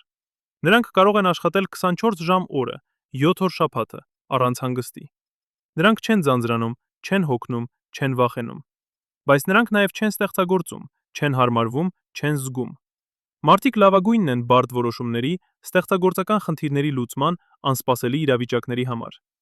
Նրանք կարող են տեսնել նմուշներ, որոնք ռոբոտները բաց են թողնում։ Նրանք կարող են զգալ, երբ ինչ-որ բան սխալ է, նույնիսկ եթե սենսորները ասում են, որ ամեն ինչ կարգին է։ Բայց նրանք նաև խոցելի են, պահանջում են ռեսուրսներ, ունեն սահմանափակ աշխատանքային ժամեր։ Լավագույն մոտեցումը համատեղելն է։ Ռոբոտները կատարում են ծանր բարձրացումը, կառուցում են ենթակառուցվածքը, հավաքում են ռեսուրսները, մարդիկ գալիս են եւ անում են այն, ինչ միայն մարդիկ կարող են անել։ Հետազոտում են, հայտնագործում են, ստեղծում են։ 2020 թվականի հունվարին Չինաստանը հայտարարեց, որ Չանգեուտ առաքելությունը պատրաստ է թողարկման։ Առաքելությունը կներառի 2 ռովեր, մեկը մարդկային վերահսկողությամբ, մեկը ամբողջովին ինքնավար։ Սա կլինի առաջին անգամը, երբ 2 տարբեր տեսակի ռովերներ կաշխատեն միասին լուսնի վրա։ Նպատակը համեմատել նրանց արդյունավետությունը եւ սովորել, թե որ մոտեցումն է ավելի լավ տարբեր առաջադրանքների համար։ Բայց ահա ինչն է իսկապես հետաքրքիր։ Ինքնավար ռովերը կօգտագործի արհեստական ինտելեկտ, որը վերապատրաստվել է երկրի վրա, օգտագործելով U2-ի 5 տարվա տվյալները։ Այս արհեստական ինտելեկտը սովորել է, թե ինչպես շարժվել լուսնի մակերևույթով, թե ինչպես խուսափել վտանգներից, թե ինչպես ընտրեն հետաքրքիր նմուշներ։ Սա կլինի առաջին անգամը, երբ արհեստական ինտելեկտը կվերահսկի ռովեր այլ աշխարհում։ 2029 թվականի փետրվարին Չանգեուտը հաջողությամբ վայրեջք կատարեց լուսնի հեռավոր կողմում, Դեյդալուս կրատերում։ Սա էր ավելի հյուսիսային, քան Չանգե 4-ի վայրեջքի վայրը եւ ավելի լեռնային։ 2 ռովերները սկսեցին իրենց առաջադրանքները։ Մարկտային վերահսկվող ռովերը շարժվեց դանդաղ եւ զգուշորեն, սպասելով հրամաններ երկրից։ Ինքնավար ռովերը շարժվեց ավելի արագ, ինքնուրույն որոշելով իր ուղին։ Առաջին շաբաթվա ընթացքում ինքնավար ռովերը անցավ 3 անգամ ավելի մեծ հեռավորություն, քան մարդկային վերահսկվող ռովերը, բայց հետո ինչ-որ բան տեղի ունեցավ։ Ինքնավար ռովերը մոտեցավ կրատերի եզրին եւ որոշեց, որ անվտանգ է շարունակել։ Այն սկսեց իջնել կրատեր, բայց կրատերի պատը ավելի կտրուկ էր, քան ռովերի սենսորները կարող էին հայտնաբերել։ Ռովերը սկսեց սահել։ Երկրի վրա գիտնականները դիտում էին անզոր։ Ազդանշանը լուսնից երկիր հասնում է 1 վայրկյանից ավելի ժամանակում։ Մինչև նրանք կարող էին ուղարկել հրաման կանգնեցնելու ռովերը, արդեն ուշ էր։ Ռովերը սահեց 10 մետր եւ հարվածեց ապարի։ Նրա արևային վահանակներից մեկը վնասվեց։ Ռովերը դեռ աշխատում էր, բայց նրա էներգիայի անաէներգիայի արտադրությունը նվազել էր 30%-ով։ Սա էր դասը։ Արհեստական ինտելեկտը, որքան էլ խելացի լինի, չի կարող նախատեսել ամեն ինչ։ Լուսնի մակերևույթը լի է անսպասելիություններով։ Մարդկային վերահսկվող ռովերը, թեև դանդաղ, շարունակեց աշխատել առանց խնդիրների։ Մարտ օպերոտը տեսավ կրատերի վտանգը եւ խուսափեց դրանից։ 2029 թվականի մարտին Չինաստանը հրապարակեց զեկույց Չանգեուտ առաքելության առաջին ամսվա մասին։ Զեկույցը ազնիվ էր։ Այն ընդունեց, որ ինքնավար ռովերի վթարը դաս էր բոլորի համար։ Բայց այն նաև ընդգծեց, որ ինքնավար ռովերը, նույնիսկ վնասված վիճակում, հավաքեց ավելի շատ տվյալներ, քան մարդկային վերահսկվող ռովերը։ Եզրակացությունը ռովերը. ությունը։ Մենք պետք է շարունակենք զարգացնել երկու մոտեցումները։ Եվ սա է իրականությունը, որը մենք պետք է ընդունենք։ Լուսնի հեռավոր կողմի նվաճումը չի լինի հարթ ճանապարհ։ Կլինեն ձախողումներ, կլինեն վթարներ, կարող է նույնիսկ լինել մարդկային զոհեր, բայց յուրաքանչյուր ձախողում կսովորեցնի մեզ ինչ-որ բան։ Յուրաքանչյուր վթար կդարձնի մեզ ավելի խելացի, ավելի զգույշ, ավելի պատրաստված։ Հարցը չէ, արդյոք մենք կհանդիպենք խնդիրների։ Հարցն է, արդյոք մենք կշարունակենք, երբ կհանդիպենք դրանց։ Եվ պատմությունը ցույց է տվել, որ մարդկությունը միշտ շարունակել է։ Մենք ընկել ենք եւ վեր ենք կացել։ Մենք ձախողվել ենք եւ կրկին փորձել ենք։ Սա է այն, ինչը դարձնում է մեզ մարդ։ 2029 թվականի ապրիլին ՆԱՍԱ-ն հայտարարեց, որ Artemis 6 առաքելությունը հաջողությամբ վայրէջք է կատարել լուսնի հարավային բևեռային բևեռում։ 4 աստղագնացները սկսեցին իրենց 30-օրյա առաքելությունը։ Նրանց առաջին առաջադրանքը հորատել Սառցի խորը շերտերը եւ փնտրել երկրի վաղ կյանքի հետքեր։ Առաջին 2 շաբաթվա ընթացքում նրանք հորատեցին 10 մետր։ Նմուշները վերլուծվեցին բորտային լաբորատորիայում։ Նրանք գտան ջուր, ամոնիակ, մեթան, ամինաթթուներ, բայց ոչ մի հետք կյանքի։ Ոչ մի միկրոօրգանիզմ, ոչ մի ԴՆԹ, ոչ մի բջիջային թաղանթ։ Երրորդ շաբաթին նրանք հորատեցին ավելի խորը, 15 մետր, եւ այնտեղ նրանք գտան ինչ-որ բան։ Փոքր կլոր կառուցվածքներ, մոտավորապես 1 միկրոմետր տրամագծով։ Դրանք նման էին բակտերիաների, բայց ավելի պարզ։ Աստղագնացները վերցրեցին նմուշները եւ տեղադրեցին հատուկ տարաներում, վերադարձնելու երկիր։ 2029 թվականի մայիսին Artemis 6-ը վերադարձավ երկիր։ Նմուշները անմիջապես տեղափոխվեցին ՆԱՍԱ-ի Ջոնսոնի տիեզերական կենտրոն, Հյուսթոնում։ Գիտնականների թիմը սկսեց մանրամասն վերլուծություն։ Նրանք օգտագործեցին էլեկտրոնային միկրոսկոպներ, զանգվածային սպեկտրոմետրներ, ԴՆԹ սեկվենսորներ։ Վերլուծությունը տևեց 3 ամիս, եւ հունիսի 15-ին ՆԱՍԱ-ն հրավիրեց մամլո ասուլիս։ Ամբողջ աշխարհը դիտում էր։ Գիտական տնօրեն Էլեն Ստոֆանը բարձրացավ բեմ եւ ասաց բառերը, որոնք բոլորը սպասում էին լսել։ Մենք վերլուծեցինք լուսնի սառցից բերված նմուշները։ Մենք գտանք կառուցվածքներ, որոնք նման են կենսաբանական օբյեկտների, բայց լռություն։ Բայց մենք չկարողացանք հաստատել, որ դրանք իսկապես կենսաբանական են։ Դրանք կարող են լինել օրգանական նանմոլեկուլներ, որոնք ինքնակազմակերպվել են բարդ կառուցվածքների մեջ։ Կամ դրանք կարող են լինել հանքային կառուցվածքներ, որոնք միայն նման են կենսաբանականի։ Մենք պետք է ավելի շատ ուսումնասիրենք։ Սա էր պատասխանը։ Ոչ այո, ոչ։ Մենք չգիտենք։ Եվ գիտեք ինչ, սա կատարյալ գիտական պատասխան է։ Քանի որ գիտությունը չի խոստանում վստահություն, այն խոստանում է ազնվություն։ Երբ մենք չգիտենք, մենք ասում ենք մենք չգիտենք։ Երբ մենք կասկածում ենք, մենք ասում ենք մենք կասկածում ենք։ Երբ մենք սխալվում ենք, մենք ասում ենք մենք սխալվեցինք։ Սուտ գիտությունը խոստանում է հաստատ պատասխաններ։ Իրական գիտությունը խոստանում է ազնիվ փնտրտուք։ Եվ երբեմն այդ փնտրտուքը տանում է դեպի մենք չգիտենք։ Բայց մենք չգիտենք ավելի արժեքավոր է, քան կեղծ վստահությունը։ 2029 թվականի հուլիսին գիտական համայնքը սկսեց քննարկել Artemis 6-ի հայտնագործությունները։ Մի խումբ գիտնականներ պնդում էր, որ կառուցվածքները իսկապես կենսաբանական են, եւ որ մենք գտել ենք երկրի վաղ կյանքի հետքեր լուսնի վրա։ Մեկ այլ խումբ պնդում էր, որ կառուցվածքները պարզապես օրգանական քիմիայի արդյունք են, եւ որ մենք չպետք է շտապենք եզրակացությունների։ Սա է գիտության գեղեցկությունը։ Մենք չենք պարտավորվում մեկ տեսության։ Մենք քննարկում ենք, վիճում ենք, փորձարկում ենք, եւ դանդաղ, շատ դանդաղ, մենք մոտենում ենք ճշմարտությանը։ Բայց ահա ինչն է իսկապես կարևոր։ Անկախ նրանից, արդյոք այդ կառուցվածքները կենսաբանական են թե ոչ, մենք գտել ենք ինչ-որ բան հիանալի։ Մենք գտել ենք, որ լուսնի սառույցը պահպանում է 4 միլիարդ տարվա պատմություն։ Մենք գտել ենք, որ Երկիրը եւ Լուսինը փոխանակել են նյութ։ Մենք գտել ենք, որ կյանքի շինանյութերը տարածված են տիեզերքում։ Եվ սա բացում է մի հսկայական հարց։ Եթե կյանքի շինանյութերը տարածված են, արդյոք կյանքն ինքը նույնպես տարածված է։ Արդյոք մենք միայնակ ենք այս անվերջ տիեզերքում, թե կան միլիարդավոր այլ աշխարհներ, որտեղ նույնպես զարգացել է կյանք։ Լուսնի հեռավոր կողմը, այս լուր, հին, անխախտ աշխարհը կարող է պարունակել պատասխանը։ Ոչ վստահ պատասխան, այլ հուշում, ուղեցույց, ուղղություն, որտեղ փնտրել։ Եվ սա է պատճառը, թե ինչու մենք գնում ենք այնտեղ։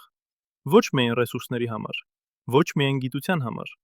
այլ պատասխանների համար ամենախորը հարցերին։ Որտեղից ենք մենք եկել։ Միայնակ ենք մենք։ Ինչ է մեր տեղը այս տիեզերքում։ Լուսնի հեռավոր կողմը սպասում է։ Լուր, համբերատար, անվերջ, պահպանելով գաղտնիքներ, որոնք հին են, քան մեր տեսակը։ Եվ մենք, վերջապես, պատրաստ ենք լսել։ Բայց եկեք կանգ առնենք մի վայրկյան։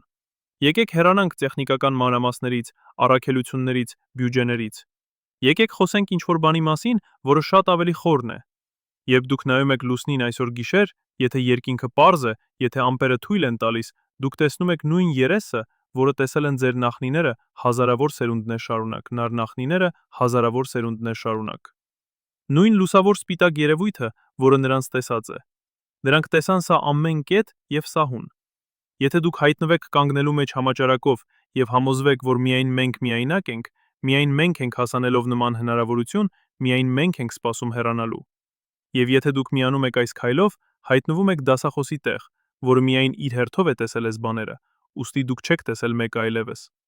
Եվ եթե դուք միանում եք դասի, եկեք մտածենք ինչ է կարևոր, ինչ է անհրաժեշտ։ Ուղղակի հասանելիքը դեռ շատ հաճելի, սակայն հասանելիքը միայն մեկը կարող է պահել ու դրսերում պահել։ Այս մանլույն լուսավոր սպիտակ շրջանակը, նույն մութ ծովերը, նույն կրատերները, բայց հիմա դուք գիտեք ինչ-որ բան, ինչը նրանք չգիտեին։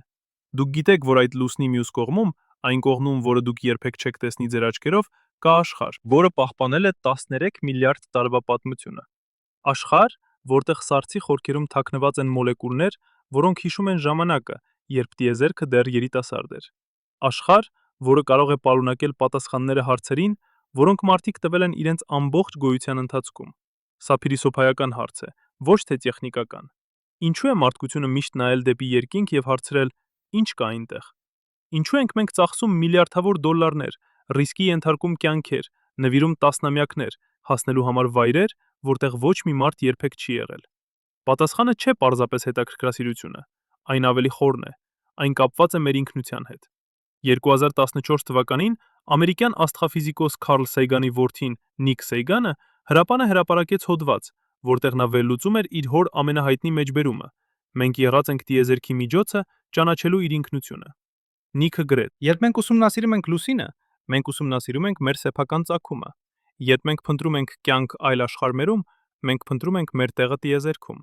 Սա ոչ թե էգոիզմ է, սա ինքնագիտակցություն է։ Եվ սա է այն, ինչը լուսնի հեռավոր կողմը մեզ տալիս է։ Հայելի, պատուհան։ Հնարավորություն տեսնելու մեզ այնպես, ինչպես մենք իսկապես ենք, փոքր, խոցելի, բայց անհավատալի ստեղծագործ տեսակ, որը ապրում է փոքրիկ կապույտ մոլորակի վրա անվերջ տիեզերքում։ 2017 թվականին բրիտանական փիլիսոփա Թիմոթի Մորթոնը ներկայացրեց հայեցակարգ, որը նա կոչեց հիպերօբյեկտներ, բաներ, որոնք այնքան մեծ են ժամանակի եւ տարածության մեջ, որ մենք չենք կարող ամբողջովին հասկանալ դրանք։ Տիեզերքը հիպերօբյեկտ է, ժամանակը հիպերօբյեկտ է, եւ լուսնի հեռավոր կողմի պատմությունը 4 միլիարդ տարի անխախտ պահպանված նույնպես հիպերօբյեկտ է։ Մենք չենք կարող ամբողջովին հասկանալ 4 միլիարդ տարին։ Մեր ուղեղները զարգացել են հասկանալու օրեր, շաբաթներ, տարիներ, ոչ թե միլիարդավոր տարիներ։ Բայց երբ մենք կանգնում ենք լուսնի հեռավոր տողմի մակերևույթին, իրական կամ երևակայական, երբ մենք դիպչում ենք ապարին, որը չի փոխվել, երբ դինոզավրերը դեռ չէին գոյություն ունեցել, երբ մեր նախնիները դեռ ծառերի վրա էին ապրում, մենք զգում ենք ինչ-որ բան։ Խոնարհություն, ոչ թե անզորության զգացում, այլ իմաստի զգացում։ Մենք փոքր ենք, այո, բայց մենք նաև մասն ենք ինչ-որ անհավատալի մեծի։ Մենք ատոմներ ենք, որոնք ստեղծվել են աստղերի ներսում։ Մենք գիտակցություն ենք, որը ծագել է տիեզերքի քաոսից։ Մենք հարցեր ենք, որոնք տիեզերքը տալիս է իր ինքնությանը։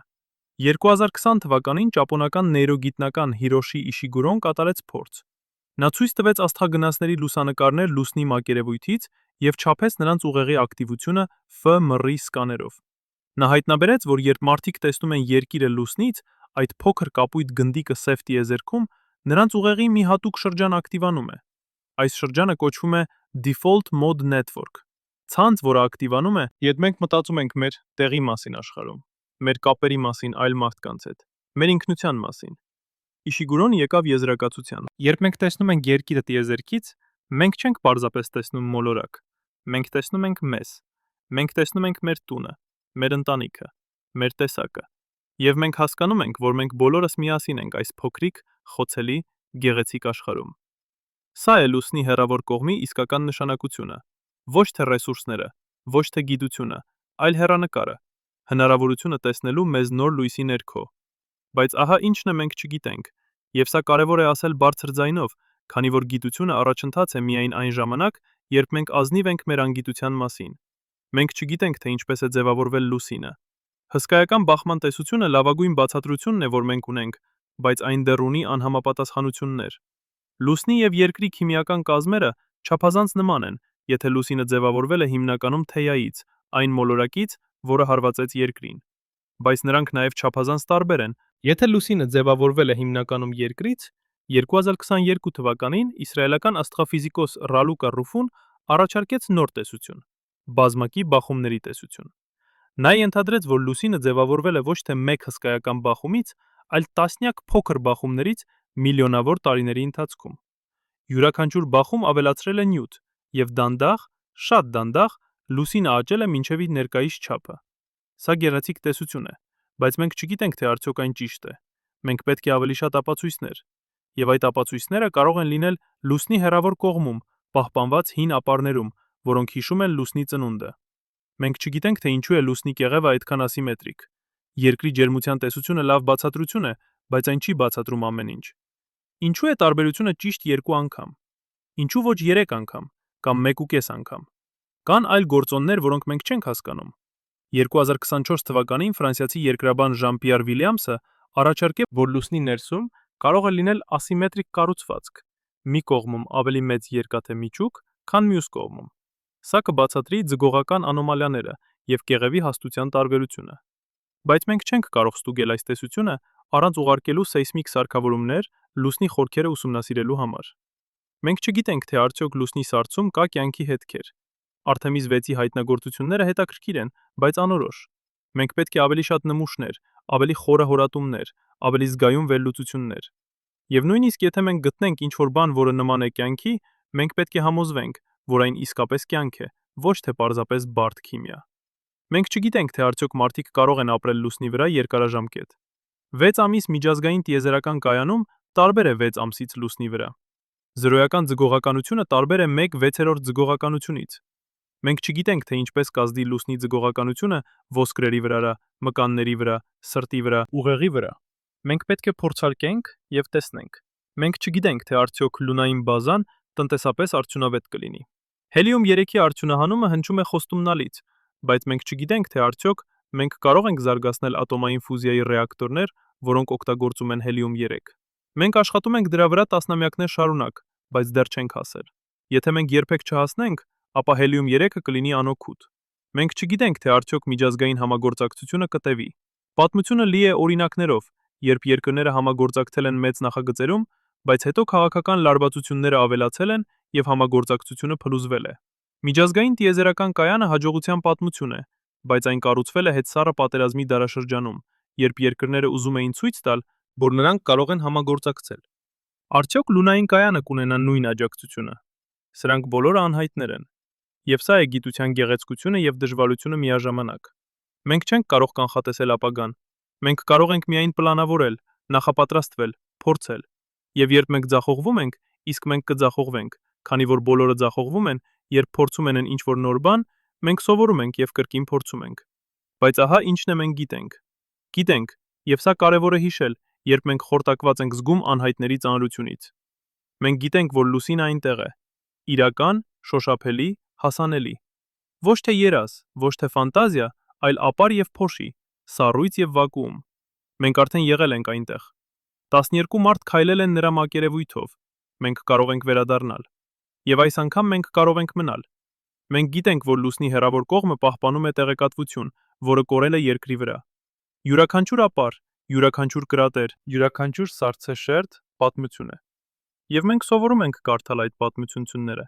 Մենք գիտենք, որ տիեզերքը լի է հարցերով, որոնք սպասում են պատասխանների։ Որտեղից եկավ կյանքը։ Միայնակ ենք մենք։ Ինչպես սկսվեց տիեզերքը։ Ինչպես կավարտվի։ Եվ լուսնի հեռավոր կողմը, այս անխախտ լաբորատորիան, կարող է օգնել մեզ պատասխանել այդ հարցերին։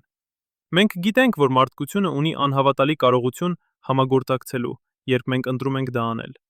Միջազգային տիեզերական կայանը կառուցվել է 15 երկրների կողմից։ Մեծ հադրոնային կոլայդերը կառուցվել է 20 երկրների կողմից։ Երբ մենք դնում ենք մեր տարբերությունները մի կողմ եւ աշխատում ենք ընդհանուր նպատակի համար, մենք կարող ենք անել անհավատալի բաներ։ Եվ մենք գիտենք, որ հետազոտությունը մարդկային բնույթի մաս է։ Մեր նախնիները դուրս եկան Աֆրիկայից 50,000 տարի առաջ, թեև նրանք չգիտեին, թե ինչ կգտնեն։ Նրանք անցան օվկիանոսներ փայտե նավակներով, թեև նրանք չգիտեին, թե արդյոք ցամաք կա մյուս կողմում։ Նրանք բարձրացան լեռներ, հասան բևեռներին, թռան երկինք։ Ոչ թե որովհետև դա հեշտ էր, այլ որովհետև դա մարդկային էր։ Հիմա մենք պատրաստ ենք հաջորդ քայլին։ Ոչ թե միայն այցելել լուսին, այլ ապրել այնտեղ։ Ոչ թե միայն ուսումնասիրել նրա մակերևույթը, այլ հասկանալ նրա խորքերը։ Ոչ թե միայն տեսնել նրա հեռավոր կողմը, այլ լսել նրա գաղտնիքները։ 2029 թվականի դեկտեմբերին Միավորված ազգերի օրգանիզացիան հայտարարեց լունային տասնամյակի մասին 2030-ից մինչև 2040 թվականը։ Այս տասնամյակի ընթացքում բոլոր տիեզերական ազգերը պարտավորվեցին համագործակցել լուսնի հետազոտության եւ զարգացածման համար։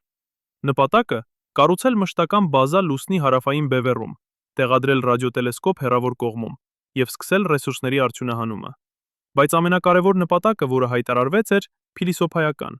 Լունային տասնամյակը պետք է լիներ ժամանակ, երբ մարդկությունը միասին նայի դեպի երկինք եւ հարցնի. ովքեր ենք մենք եւ ուր ենք գնում։ Սա ճիշտ հարցն է։ Քանի որ լուսնի հեռավոր կողմը ոչ թե վերջնական նպատակն է, այն քայլ է, դաս է, պատրաստություն է։ Երբ մենք սովորենք ապրել լուսնի վրա, մենք կարող ենք գնալ Մարս։ Երբ մենք սովորենք արդյունահանել ռեսուրսներ լուսնից, մենք կարող ենք արդյունահանել աստերոիդներից։ Երբ մենք սովորենք կառուցել լուսնի վրա, մենք կարող ենք կառուցել ցանկացած վայրում։ Լուսինը մեր առաջին քայլն է դեպի աստղերը, բայց դա նաև հայելի է, որը ցույց է տալիս մեզ, թե ովքեր ենք մենք։ Պատկերացրեք մի պահ։ Պատկերացրեք, որ դուք կանգնած եք լուսնի հեռավոր կողմի մակերևույթին։ Ձեր ոտքերի տակ փոշի, որը չի տեսել արևի լույս 4 միլիարդ տարի։ Ձեր գլխավերևում սև երկինք, լի աստղերով, ավելի պայծառ, քան դուք երբևէ տեսել եք երկրից։ Եվ ձեր ետևում ամբողջ լուսինը, արգելափակելով երկիրը ձեր տեսադաշտից։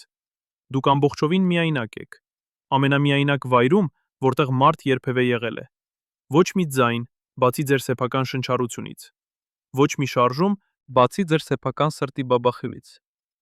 Ոչ մի կյանք, բացի ձեր սեփականից։ Բայց դուք նաև կապված եք։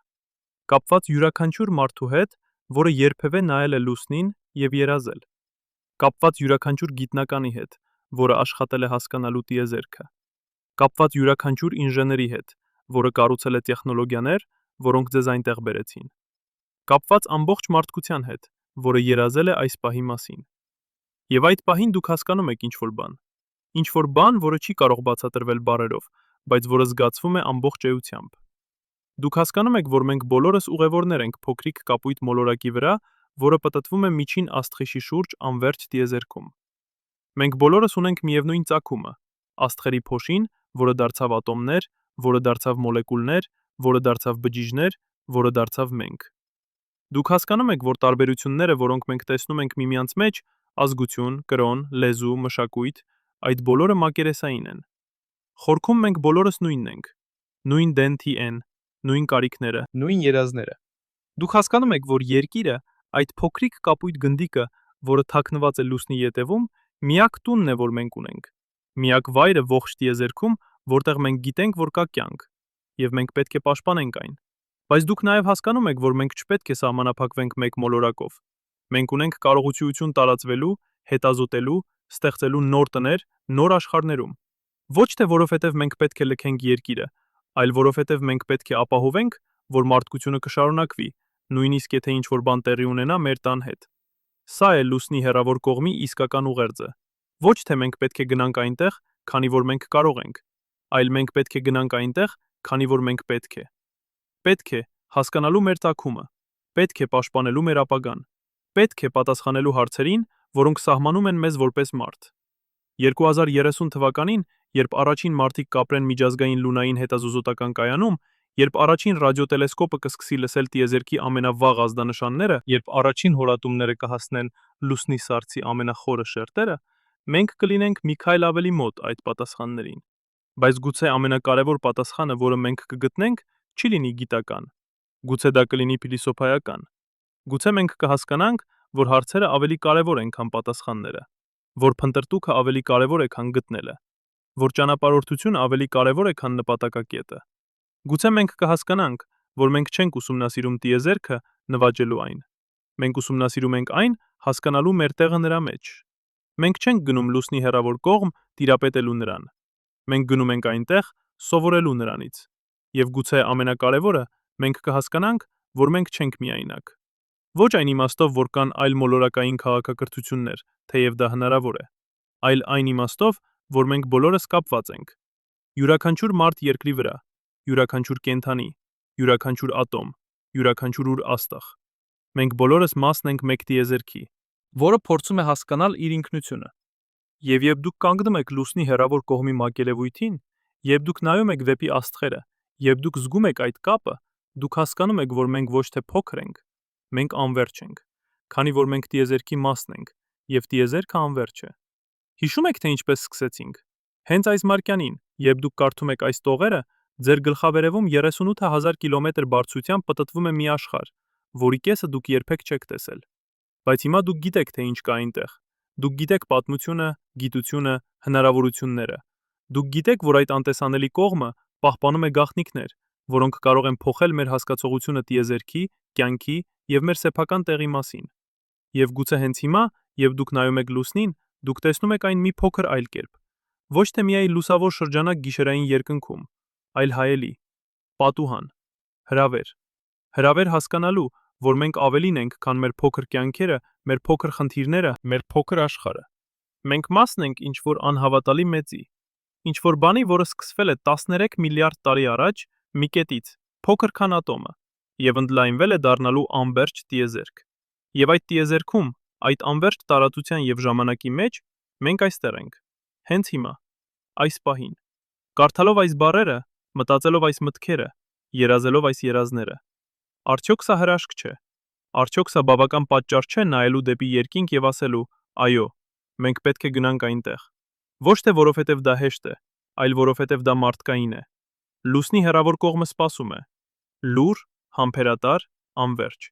Պահպանելով գաղտնիքներ, որոնք հին են, քան մեր տեսակը։ Պահպանելով պատասխաններ հարցերին, որոնք մենք դեռ չենք սովորել տալ։ Բայց մենք սովորում ենք։ Դանդաղ, շատ դանդաղ, մենք սովորում ենք։